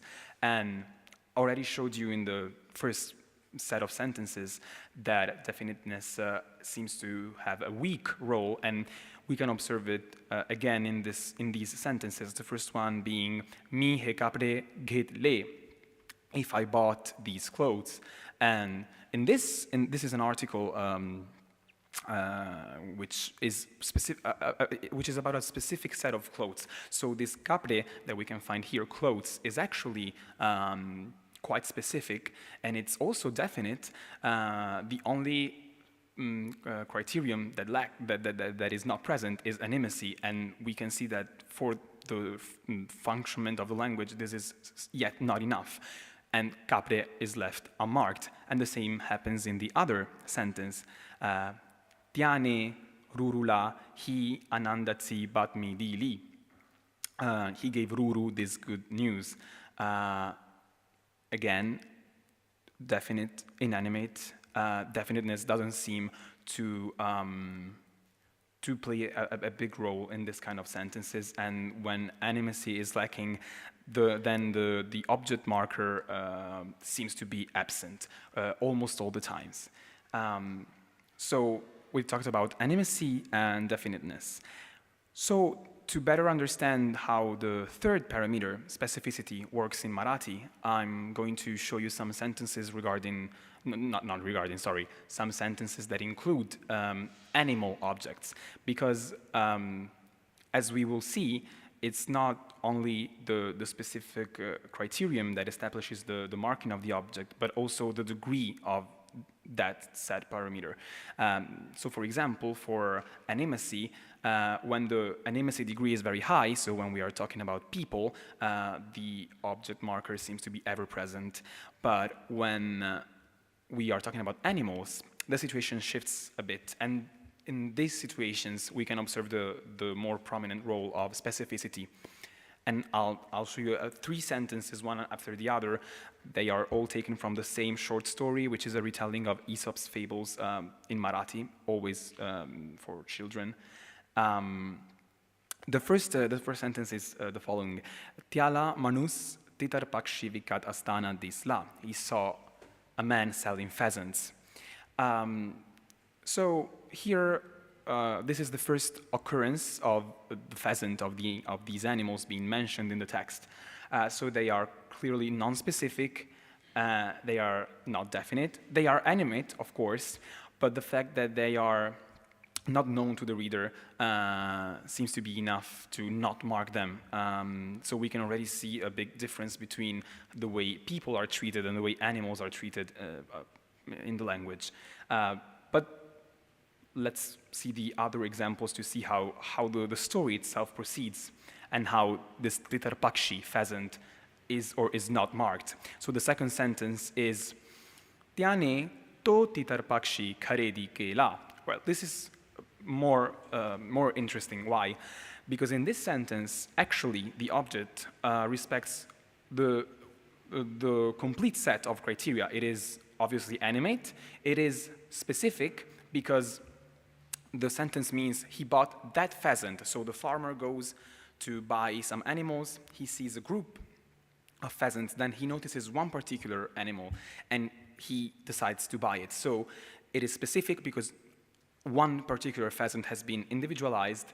It is also definite, of course, because we can see this to, this demonstrative adjective. So it is animate, definite, and specific, and still it is unmarked. This is quite particular, at least when I found this, I was surprised. And I asked myself, why? Well, this is only the second occurrence of this titar pakshi, this specific pheasant being mentioned. In the previous sentence, the farmer notices one particular bird, and then there's this sentence right after the previous one. And so the fact that, yes, they are specific, but maybe not enough. And what I mean by that, I will explain better with the next sentence. We are now in the second half of the story. We have come to know this bird, this animal. It has become basically a character. It has interacted with the farmer, with other animals, and it has been mentioned several times. And look at what happens. There is the shift. Tiane titar pakshala kombriam barobar tevle. He put the pheasant with the chickens. Here we can see the shift. I'm running out of time. Yes. Okay, I'm almost done. Here we can see the shift. When the animal is mentioned several times, it becomes a character, it is individualized, then the degree of specificity rises, and this allows for an object marker to be present. So that now you understand why I told you before that looking at sentences that include animal objects, we can observe the role of specificity, because here the animacy is not to be doubted, and we saw that definiteness doesn't really play that big of a role, but specificity seems to be very important when establishing what to mark when it comes to at least in the animal realm of direct objects. These are a couple of other examples with animals. I'll be quick over this because I know I don't have much time. In the first sentence, we have Astik Rushini Sarv Sapanna Tiapasun Kasevatsavle, how the devout rishi saved all snakes from it. And this is another example. This is a retelling of the Mahabharata in Marathi. And this is the end of the story when a brief resume of what's happened in the story is given. And these snakes that are mentioned are protagonists of the story. They interact with other characters. They are, we could say, humanized. And therefore, following the previous thought process, it does not come as a surprise that they are marked here. Probably in another situation, we can see the other sentence shows us the opposite situation. Ekda ek garib manus tiatsi ek kombri ekashet karyala de un takto. Once a poor man gives one of his chickens to a farmer. This is the first sentence of the short story this comes from. This kombri, this chicken, is unknown, it is non-specific, it's first mentioned, it is animate, of course, but the degree of specificity seems to be too low, and therefore it is not marked. So this seems to be the criteria. And also notice how the marker shifts when it's plural, sapanna. It's not la anymore. I want to, before showing you before closing with the table of results, I wanted to show you some exceptions, because when conducting this analysis, obviously I came across some sentences that seem to undermine everything I just told you, and so instead of hiding them, I decided to show them to you so that I come clean, because obviously these rules are not fixed, and there's a lot of nuance to it, and often the decision behind the marking comes from the instincts of the speaker or of the writer. Let's look at this first sentence. Tianni ane gavant, sorry for the Marathi speakers in the room, gavant putir tavadi perle. They sowed separatists in many villages. This is the only instance I found, the only occurrence of an animate object being unmarked. But one could argue that this putir tavadi noun refers to a group of people, but semantically, what qualifies this object is not its animacy, but the ideology and the ideas shared by these people, and so maybe the degree of animacy can be considered lower, and in fact it is not marked, which is quite bizarre, or at least interesting to me. And the other, and then I promise I will close. The other sentence I wanted to show you is the opposite situation. So, Surya ne zagala bhasm karanyatsa prayatna kela. Surya tried to incinerate the world, and this again is the only instance I found of the opposite situation. So, of an inanimate object being marked. World is marked, and we can follow the same thought process. Yes, world is inanimate, but in the story, especially in this mythological, cosmogonic kind of stories, because this is again a retelling of the Mahabharata, maybe the world is considered more as a character, it has more human qualities, and so we can find it marked. This is only to show you that there are several nuances to these patterns, and they're not as clear-cut. So I will close with showing you the table of results.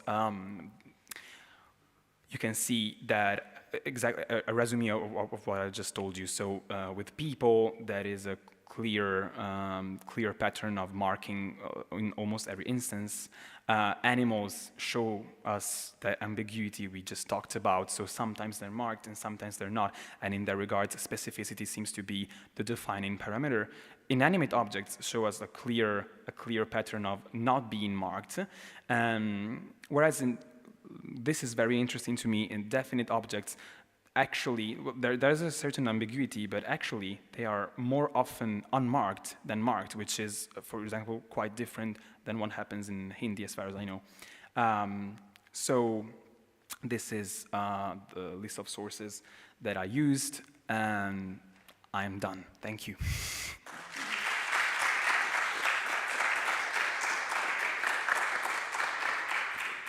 Maybe I'll leave it there, yes. We have time for questions. Yes? Thank you so much. This was very interesting. I'm wondering if you looked at all at the interaction, a possible interaction between when the subject is marked as ergative, and when you get this object marking as well. If you maybe, if the subject is not marked as ergative, maybe you would be more likely to get object marking. Is that well, I did look into it. I mean, I will, as always, I will be able to answer better once the research is complete. But for now, I can say that the interaction doesn't seem to play a big role, and by that I mean that when the object is marked and the subject is marked as ergative, then the verb is conjugated in a neutral form, and ergativity doesn't seem to influence the marking of the object as much as these parameters I just showed you.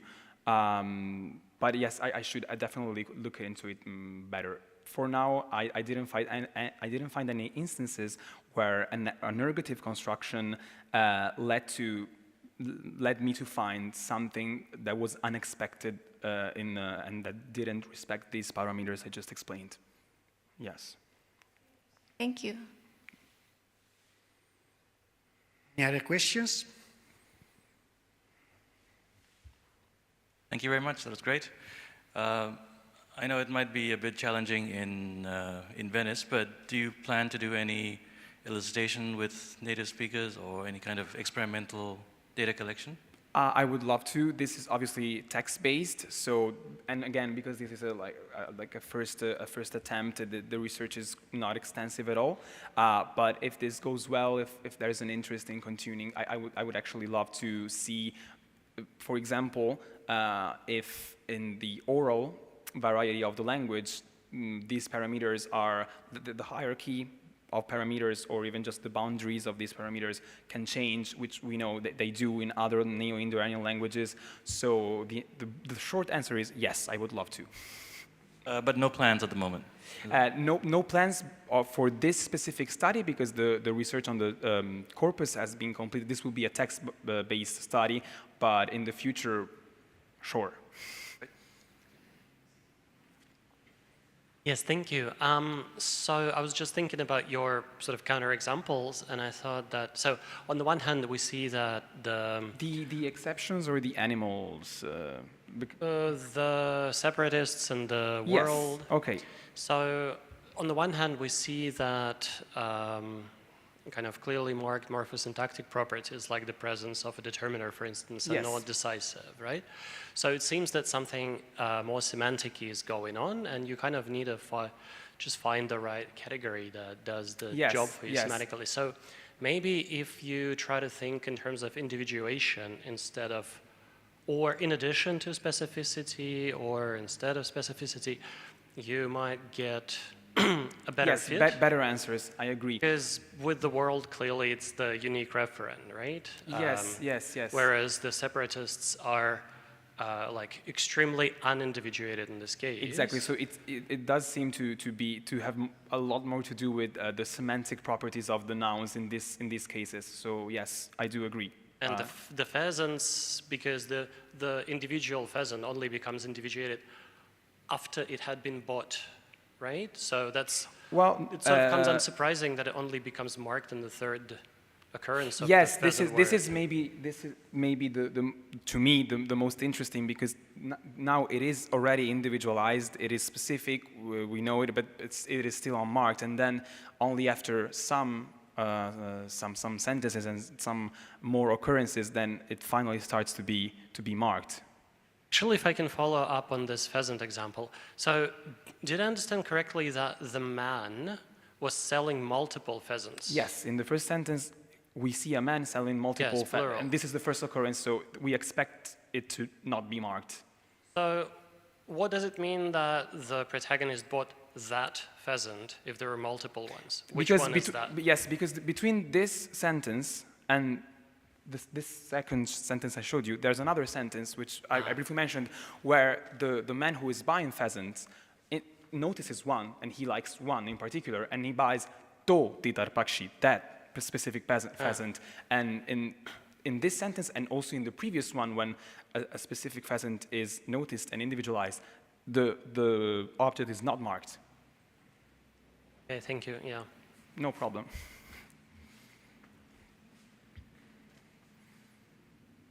Any other questions? Maybe we have 2 minutes. Yes, 2 minutes more. The questions? Have some question? One question? Yes.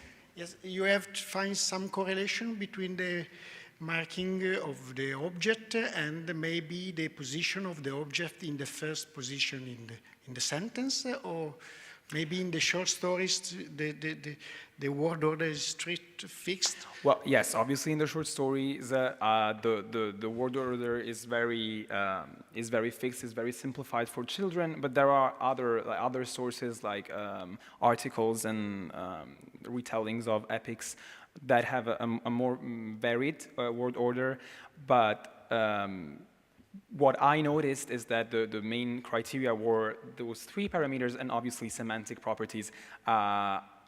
Again, I didn't find unexpected marking of objects related to the position of the object. And also I noticed that it's very rare to find in Marathi an object that is at the beginning of the sentence. It tends to be in the middle or towards the end. Yes. Standard position. Yeah. Yeah, SOV. Yes, one curiosity. There is 2 object marking, yes. For singular and plural. Yes, that is different from Hindi, for example. There's la for singular objects and na for... But they are fixed, not, they don't inflect... No, it's regardless of gender, for example, it's just number. If it's singular, it's la, and if it's plural, it's na. But this... For feminine and... Yeah, it doesn't change. But this is valid for all case markers in Marathi. They have a singular form and a plural form, even the ergative marker. Yeah, I know. So it's the same for every case marker, yes. Okay. Thank you so much again. Thank you.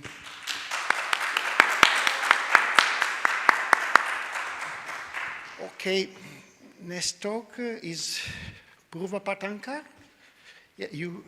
Yes.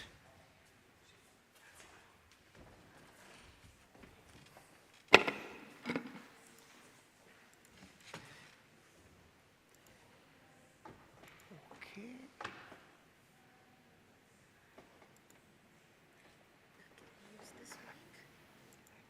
If you want, yeah. Is there okay.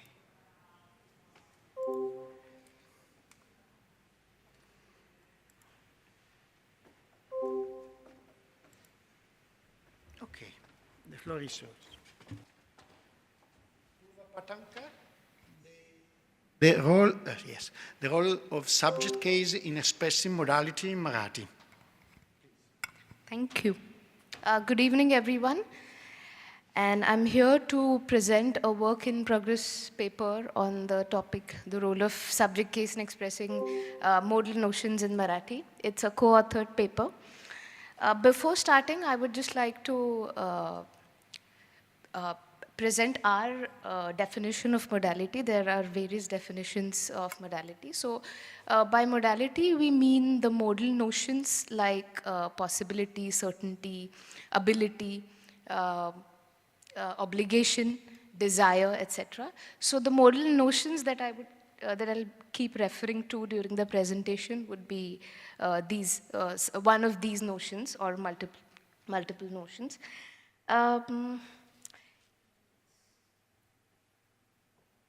That's a rough structure of the presentation. So Marathi, unlike languages like English, does not have a very rich base of dedicated modal verbs. So the question,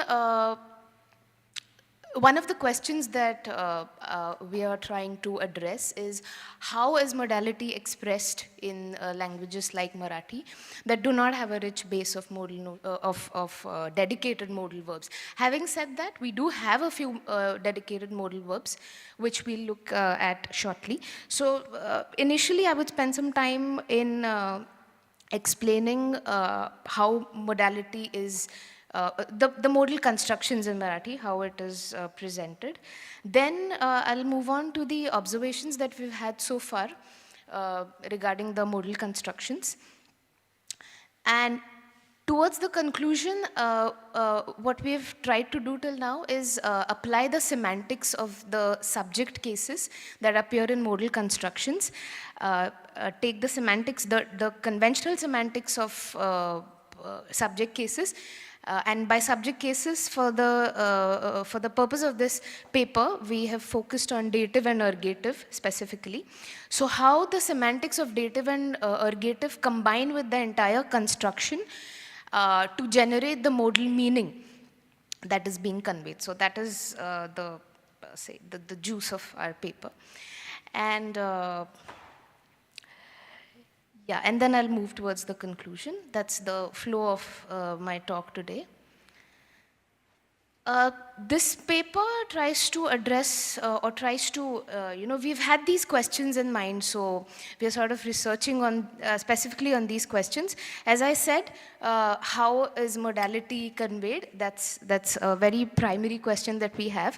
And the idea of construction, I would like to just specify here, the idea of construction that I've been talking about is taken from Haspelmath's definition of construction, wherein Haspelmath says that a construction is a schema of open slots.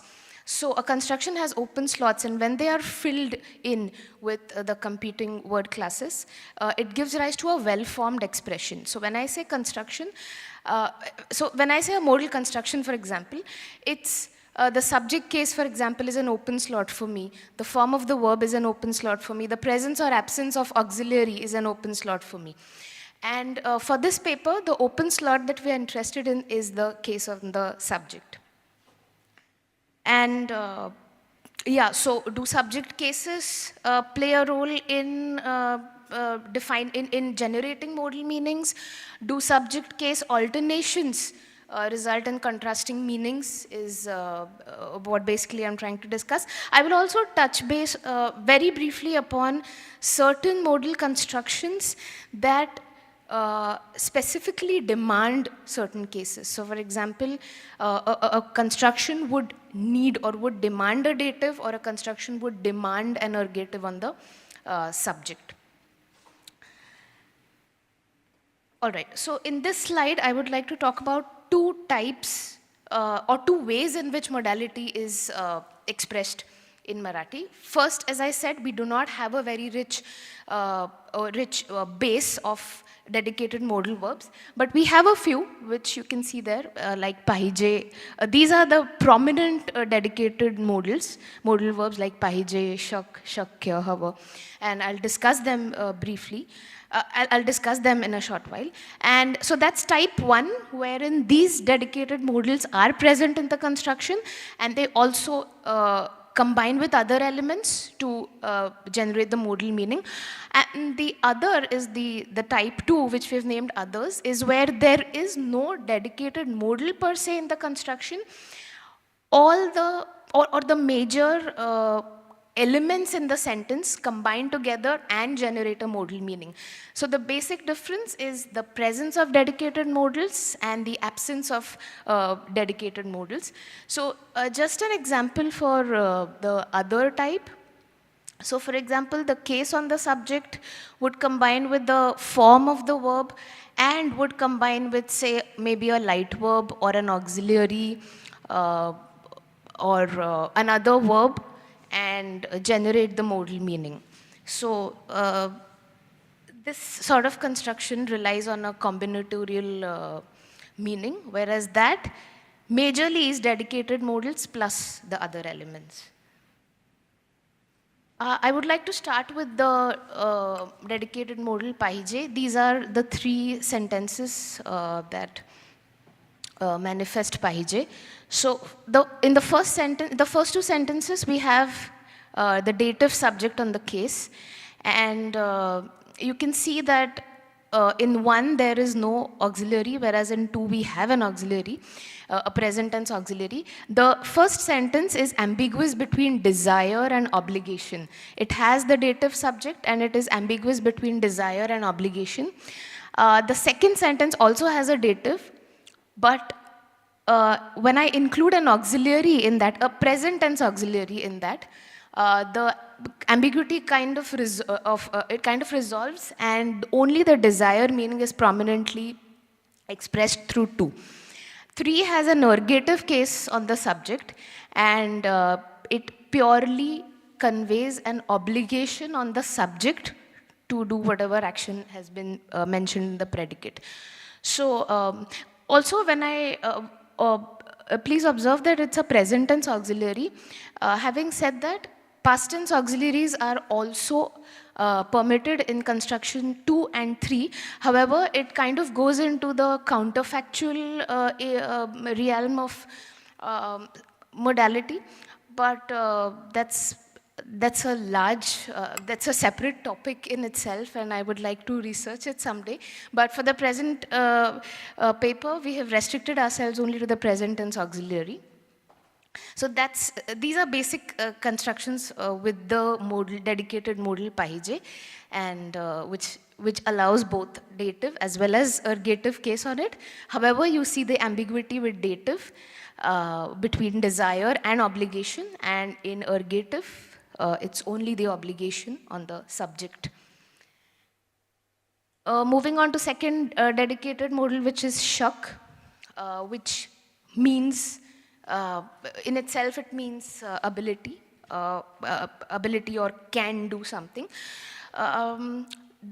This verb only takes a nominative subject. It doesn't take any other case on the subject. And the meaning is again ambiguous. In 4, it could mean the ability of Remo to swim. In 5, it would mean the inability of Remo to swim. However, 4 could also mean a permission that Remo has, and Remo is allowed to swim, whereas 5th is a prohibitive meaning where Remo is not allowed to swim. Though this ambiguity exists, if you give these sentences to a Marathi speaker in isolation, I think the first reading, and I've tested this with a couple of speakers, the first reading that emerges is of ability. Yeah, but permission and prohibition also exist in these two utterances. So that's shak. Shakya is no doubt related to shak, but the entire construction is sort of different, so we've treated it differently.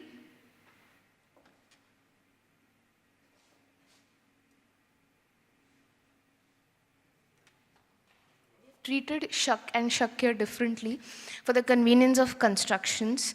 So shakya, as you see, 6 and 7 are identical to each other, but for the case on the subject. So 6 has a dative and 7 has an ergative on it. what 6 conveys with the dative is so imagine a situation that there are strong water currents going on, and Remo inherently has the ability to swim. So when I say Remola Purna Shakya Ahe, the meaning that is conveyed is that it is possible in this given situation for Remo to swim. So I am focusing on Remo's ability in a given situation. As against that, when I use ergative, what I am focusing on is the possibility of the event of Remo swimming happening or not happening. So the focus of 6 and 7, they are a little different. 6 focuses on Remo's ability in a given situation. 7 focuses on the possibility of the entire event happening or not happening. Also 7, when we use ergative, this is something interesting that we discovered. When we use ergative on the subject, the utterers, so when I utter this 7, the utterer's judgment or the utterer's perspective on the event is very prominent. So saying Remone Purna Shakya Ahe, or the negative, which is not here, but Remone Purna Shakya Nahi, which is the negative counterpart. When I say this, my focus turns to the possibility of the event taking place, or the impossibility of the event taking place. So that's something interesting that we discovered when I changed the subject case from dative to ergative.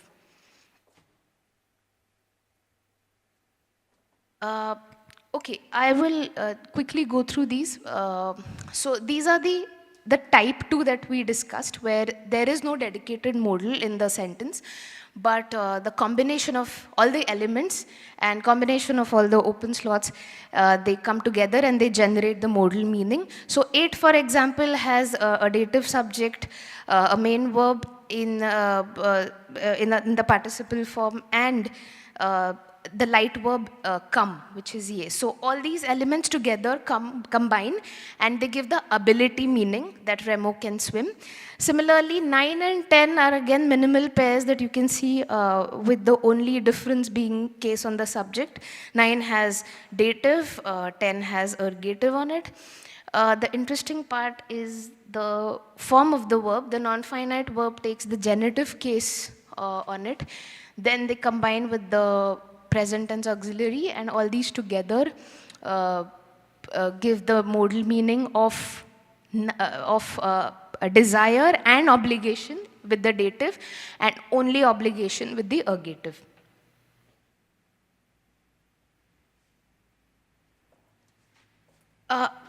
Another construction which has the which is formed with the verb lag in it. The lag by itself means attach, and when it so in 11 it conveys, so 11 conveys the modal notion of necessity. So when I say Remo needs 5 eggs every day, it's his inherent or internal need to eat 5 eggs every day. That's conveyed by the by 11. And in 12, another verb comes into picture, which is so the sentence is also different. Remo has to take medicines every day. This, in our opinion, again is a little ambiguous between Remo's internal need to take medicines. The body demands medicines every day. That's one meaning, but it also conveys an imposition on Remo, maybe from an external force, like maybe a doctor or someone, to eat medicines. So again, dative, there's a pattern that we see that dative kind of offers ambiguity in meanings. And one more thing that I would like to mention here is this construction with lag necessarily takes the dative case on the subject. It does not allow any other case in the subject on the subject. Then moving on to another verb, another construction which was similar to the earlier one. Earlier one we saw lag. Here we see vat, which conveys the notion of feeling or desire. And again, it necessarily takes, so it basically conveys the subject internal desire, the modal notion of desire, and it necessarily takes the dative on it. The subject needs to be in dative. So 14, when you see the ergative here, that is not for the verb vat.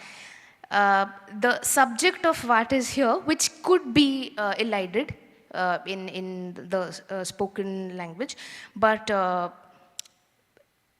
the point here is whenever you see a modal notion expressed by this construction which has vat in it, there has to be a dative subject on it.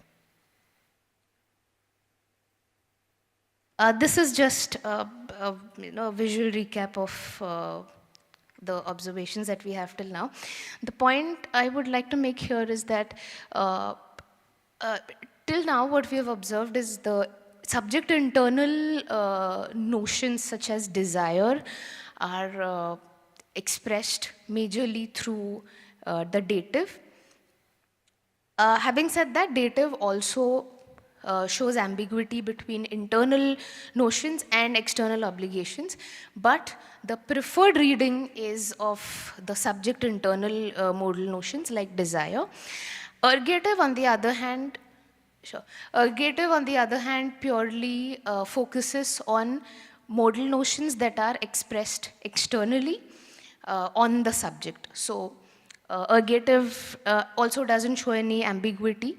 It only expresses, it purely expresses obligation placed on the subject.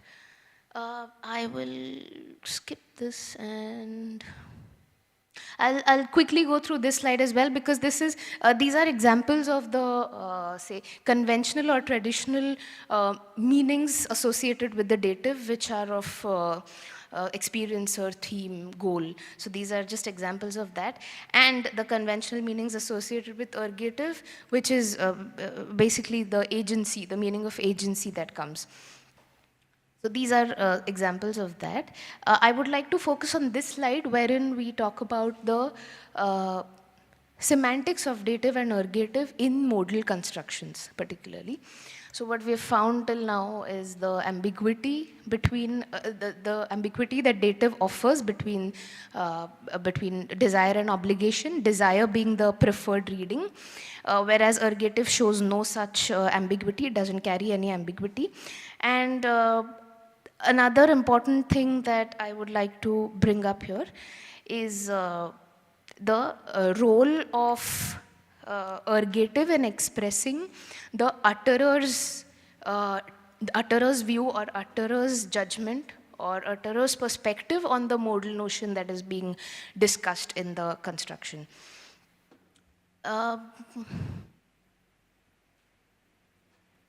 So in the following 3 slides, what I've done is I have taken the combination of subject case and the construction, and it's sort of a recap of what we've seen till now. So the nominative, when it combines, when the subject, so when the case of the subject in a modal construction is nominative, I've taken shak here, the dedicated modal, if you remember. So when the case on that is a nominative, it conveys ability and permission or prohibition that we saw. But specifically, the modal notion of ability. Dative, on the other hand, so dative, when it's used, it offers, or say it tells you the ability, or it focuses on the ability or the inability, depending on the construction, of the subject to do the predicate in a given situation. So that's what dative does. And when it is replaced, or when it is, when we see an alternation with the ergative, when we see an alternation of dative with the ergative, the whole I mean, the view changes, yes.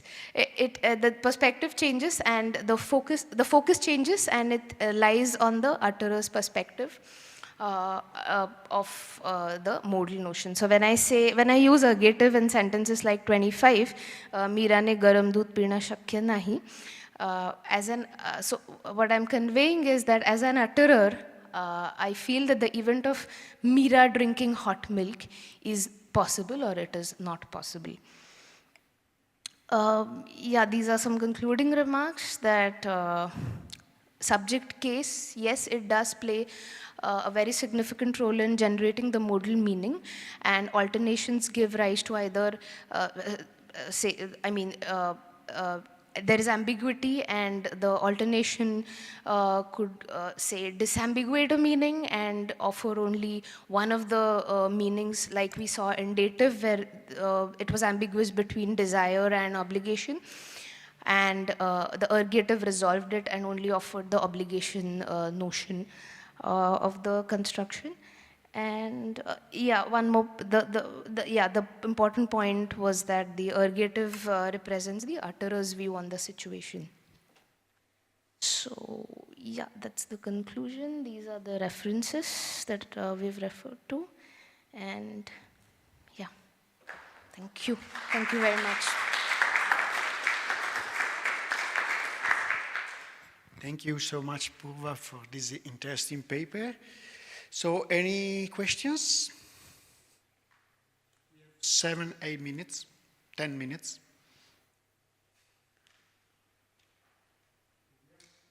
Just walked in, but hey.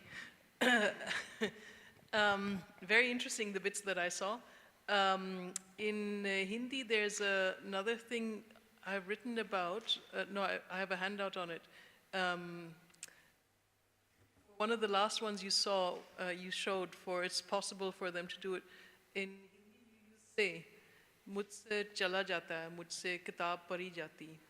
So is it like that one? Do you think? Not the ne one. I think it's not that one, right? It's the one. Is it like the dative one?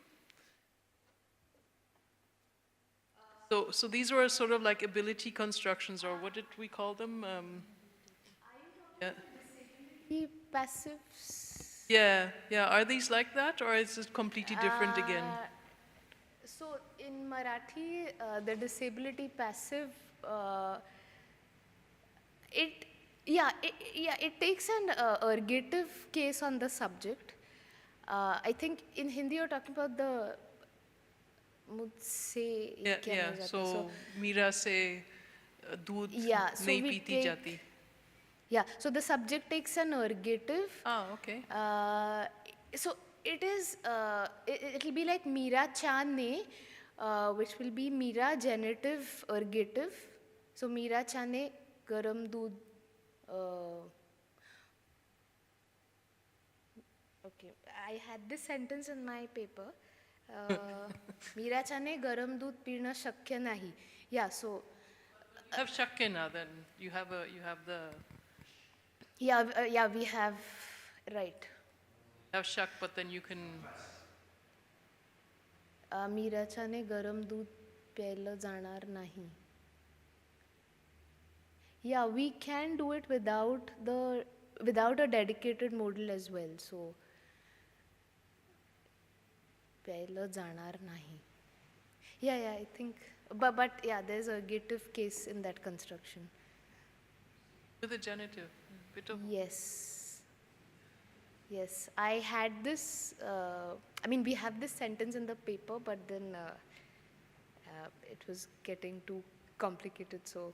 Also question whether it's really a modal. Dispositional is what I call them at some point. Okay.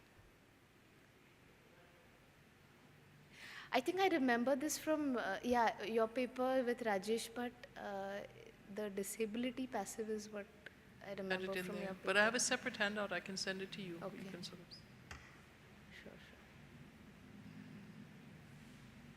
Sure. Ivan?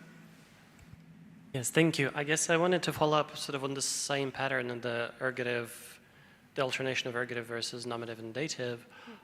So, because I don't know how this works, speculation that I wanted to offer is it possible that with the ergative, this is going to be the subject of drink or swim, whereas when it's nominative or dative, it's the subject of what you call the modal? What I mean? I'm sorry, I did not understand your question. So what occurred to me is that it could be that, I guess in this case,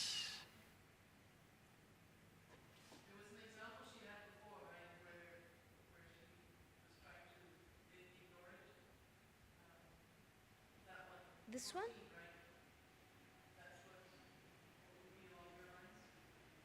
this is a different construction again. I was thinking about the ones with the modal things, where I was wondering if it could be construed, I don't know if it's like restructuring or something. So so mira is the subject of either drinking or of the possibility. So it's either mira is able to drink hot milk, and then mira is nominative or dative, maybe. Yeah, so yeah. when we talk about Mira's ability to drink, yeah, we use the dative. And I think what you're trying to say is, so in ergative, it's the whole situation that we are commenting on. So for that purpose, we use ergative, but if we use the dative here, the subject is,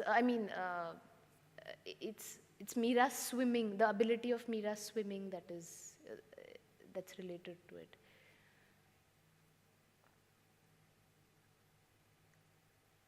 Hey, thank you. I'll think about it. Maybe we'll chat afterwards. Sure, sure. I'm sorry if I was not able to answer your question, but...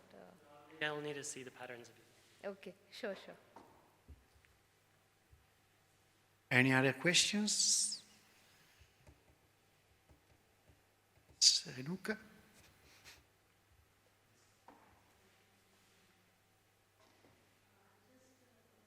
I'd like to comment on Miriam's initial question to Purva. So the passive that Miriam was talking about, I think in Marathi we have a totally different verb form for it. We have a different morphology of the verb. And the subject takes a case with the genitive and the instrumental, which is homophonous with the ergative. Right. But the verb morphology is different.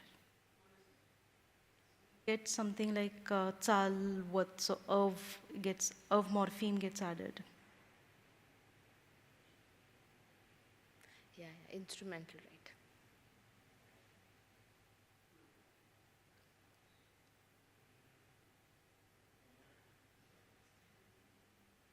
Any other questions? Okay, thank you again, Purva. Thank you. Thank you very much.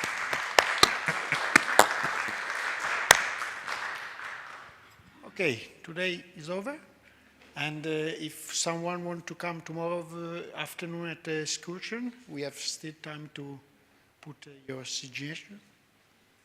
Thank you so much. Tomorrow session is not here, is at 9 o'clock in another palace in San Sebastiano, and is not very far from here, is 10 minutes far from here. But if we want to, we can meet at 8:30 at Foscari entrance, so we go all together to San Sebastiano. It's very, very near, 8 minutes on foot. Okay? 8:30. 8:30, 8:45, okay.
6, 7, prova. Sì, prova. 1, 2, 3, 4, 5. 5, 6, sì, prova, prova. 1, 2, 3, 4, prova.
One, two.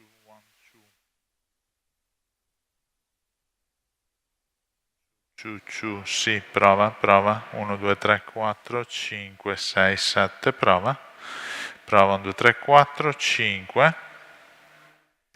Sì, 5, 6, 7, prova. Prova. 1, 2, 3, 4. Sì, troppo, troppo, troppo, troppo, troppo, troppo.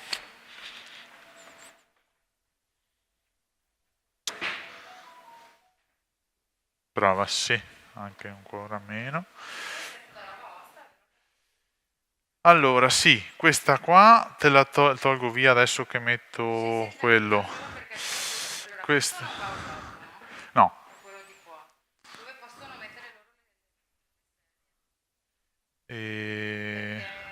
Allora, io ti... sì, esatto, allora sta roba qua adesso te la tolgo, te la imbosco, in qualche modo la incastriamo e così ci mettiamo qua le sedie.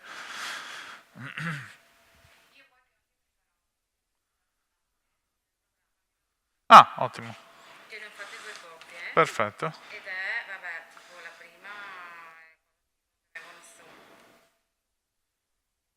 Poi qua iniziano tutti gli speech. Ok. C'è anche però che vedo che qua non l'abbiamo messo, che ci sarà l'inizio ai saluti istituzionali. Ok. Quindi dobbiamo mettere il Il video di Foscari col proiettore.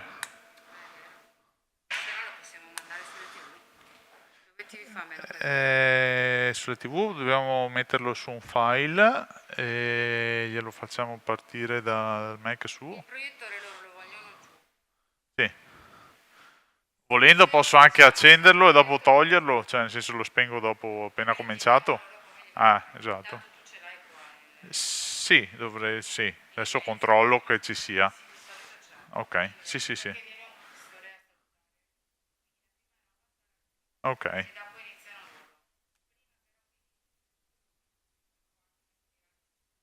Sì. Ok, sì, sì, sì, va bene.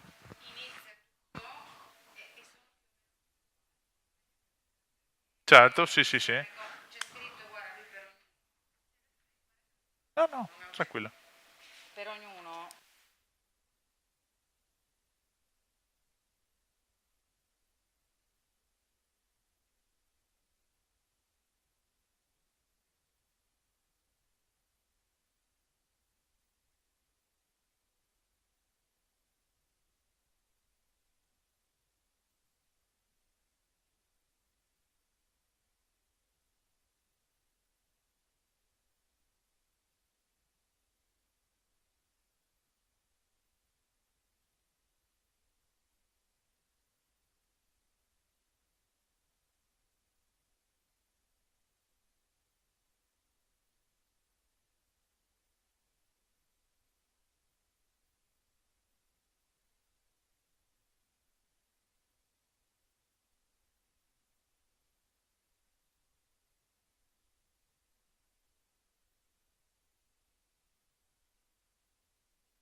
Sì, prova. 1, 2, 3, 4, 5, 6, 7, prova.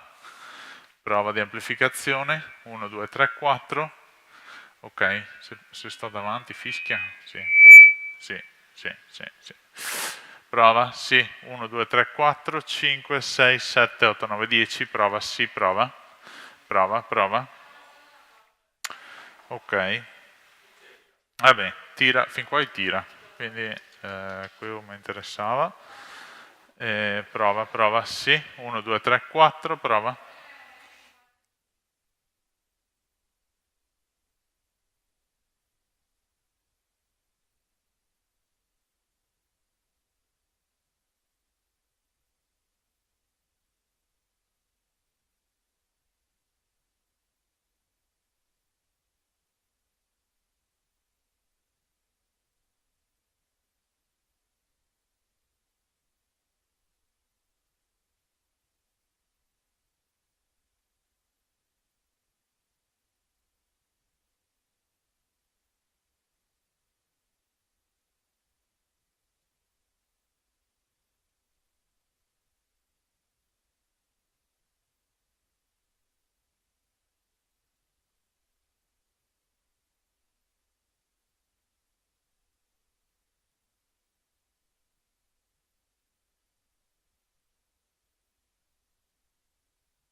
Prova, 1, 2, 3, 4, 5, 6, 7, prova, prova. 1, 2, 3, 4, prova. Allora.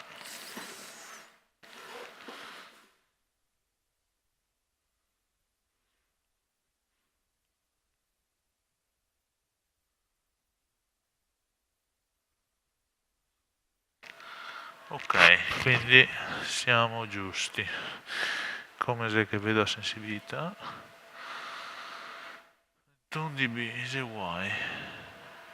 Era questo se più alto perché? Boh. Vabbè.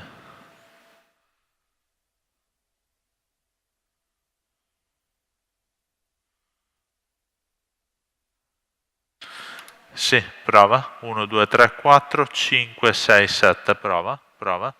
1, 2, 3, 4, 5, prova. 6, 7, prova.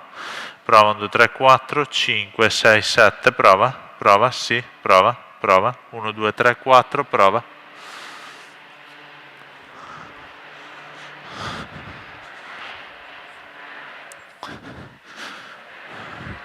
Prova. 1, 2, 3, 4, 5, 6, 7, prova. Prova. Prova.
7, prova, prova, prova, prova, sì, prova, 1, 2, 3, 4, 5, 5, 6, 7, prova, prova, 1, 2, 3, 4, prova, 5, 6, 7, prova, prova, 1, 2, 3, 4, prova, prova, 5, 6, 7, 8, 9, 10, prova, sì, prova, prova, 1, 2, 3, 4, 5, 6, 7, prova, anche leggermente meno, prova, prova,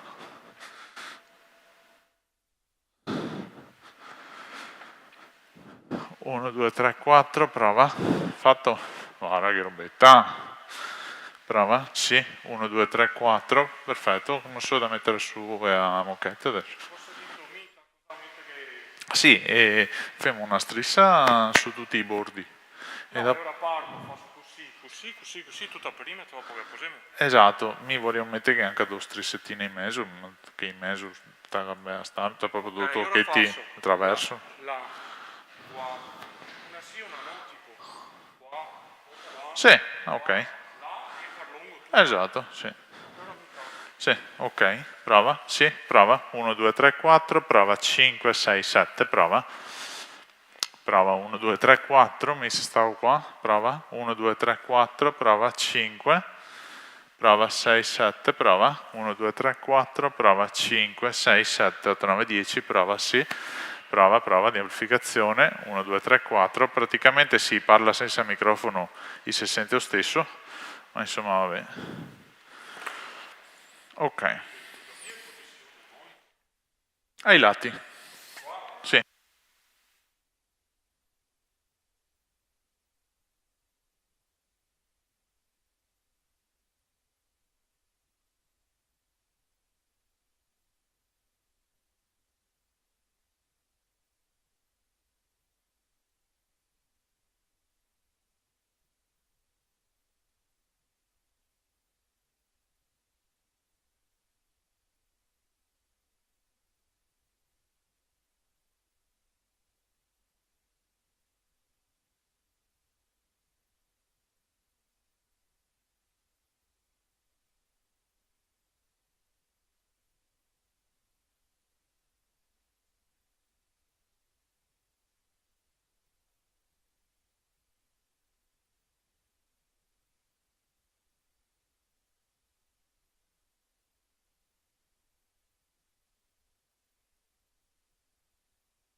Prova, sì, prova, prova 1, 2, 3, 4, prova 5, prova 6, 7, prova, prova 1, 2, 3, 4, prova 5, prova 6, 7, prova 6, 7, prova, prova 1, 2, 3, 4, prova 5, 6, 7, prova, ok, sì.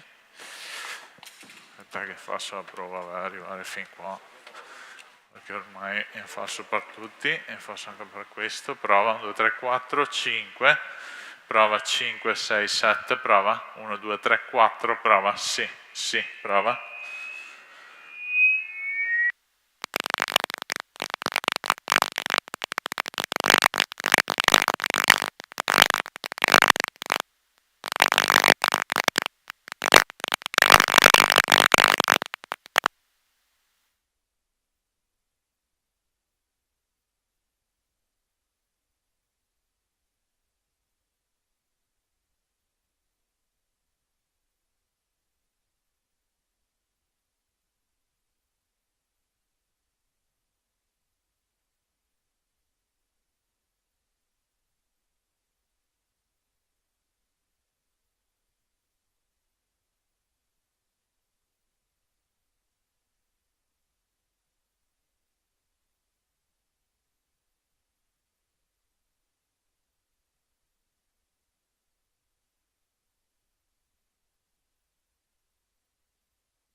prova 1, 2, 3, 4, prova 5, 6, 7, prova, sì. Prova 1, 2, 3, 4.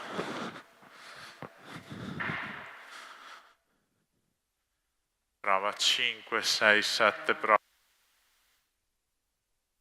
1, 2, 3, 4, prova 5, 6, 7, 8, 9, 10, prova 1, 2, 3, 4, 5, prova 5, 6, 7, prova 1, 2, 3, 4, prova 5, prova, e là, prova 6, 7, prova, sì. No, guarda, in realtà quasi finito, l'unico problema è che hanno un Mac da collegare ai due monitor col distributore, che come al solito mega rogne.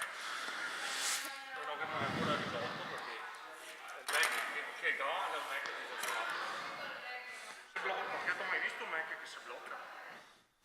Si pianta? Un Mac che si pianta? Beh, anche qui si pianta. No, si è piantato 3 volte, sapeva Dio che altro. Non lo vedi sui monitor? No, allora, ero riuscito a vederlo su tutti e due, sì. Ero riuscito a vederlo su tutti.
Ciao.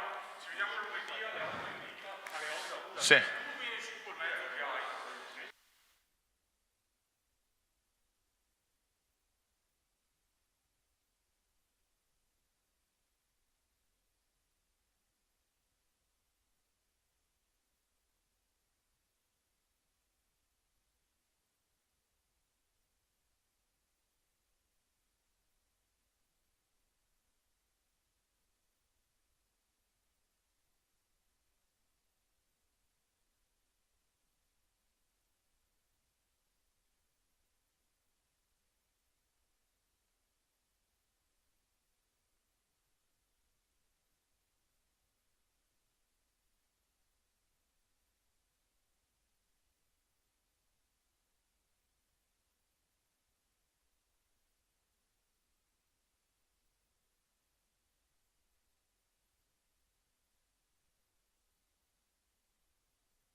Dici, prova. Sì, prova. 1, 2, 3, 4, prova 5. Ok, prova. Sì, esatto. Ciao.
Sì.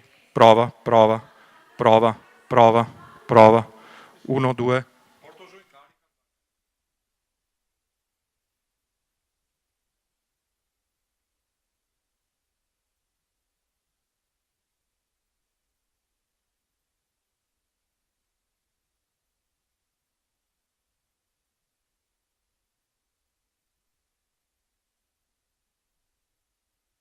Ah, 1, 2, 2, prova, sì, prova, prova. Ah, sì, prova, prova. 1, 2, prova, sì, sì, sì, prova, prova, prova, prova. 1, 2, 3, 4, prova.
Prova, sì.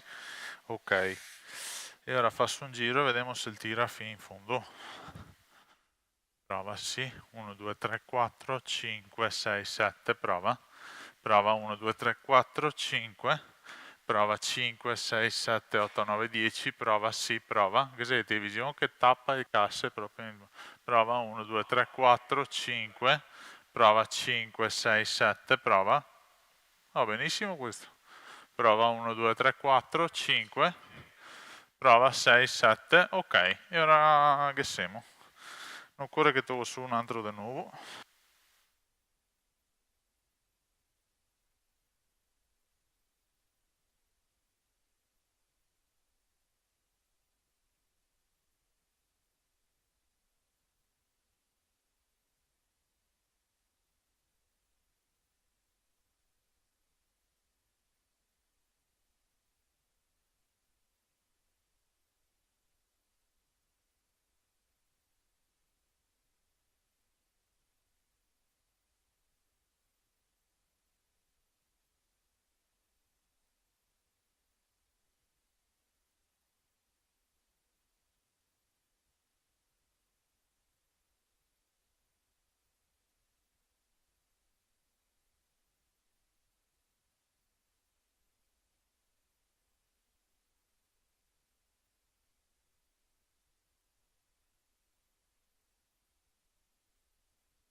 Prova? Sì, prova.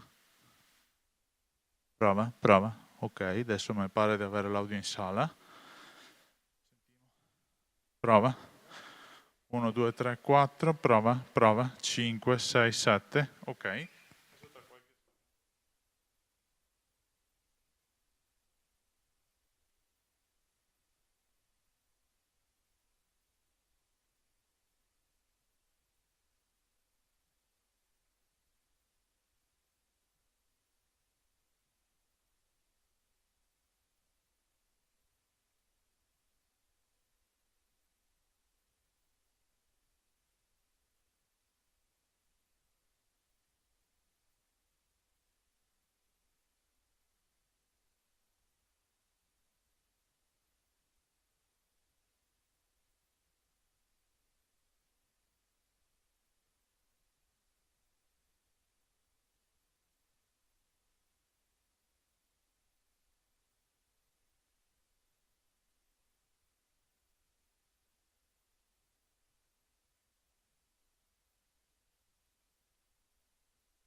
che è già abbastanza 7, sì, anche 3. Will Larsen già da qua. Aspetta un attimo. Prova. 1, 2, 3, 4, prova. Vediamo se sono giusto. Se siamo giusti, prova sì. 1, 2, 3, 4, prova sì. Prova. No. Troppo? Sì. Ora te mi dici? Sì, esatto.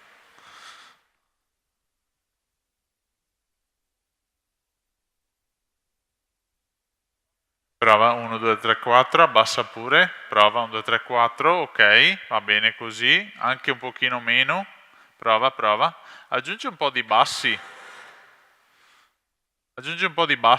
prova, 1, 2, 3, 4, 5, 6, 7, prova, sì, sì, ok, buono, così mi sembra buono. Adesso spengo il lavalier e accendo l'impugnatura.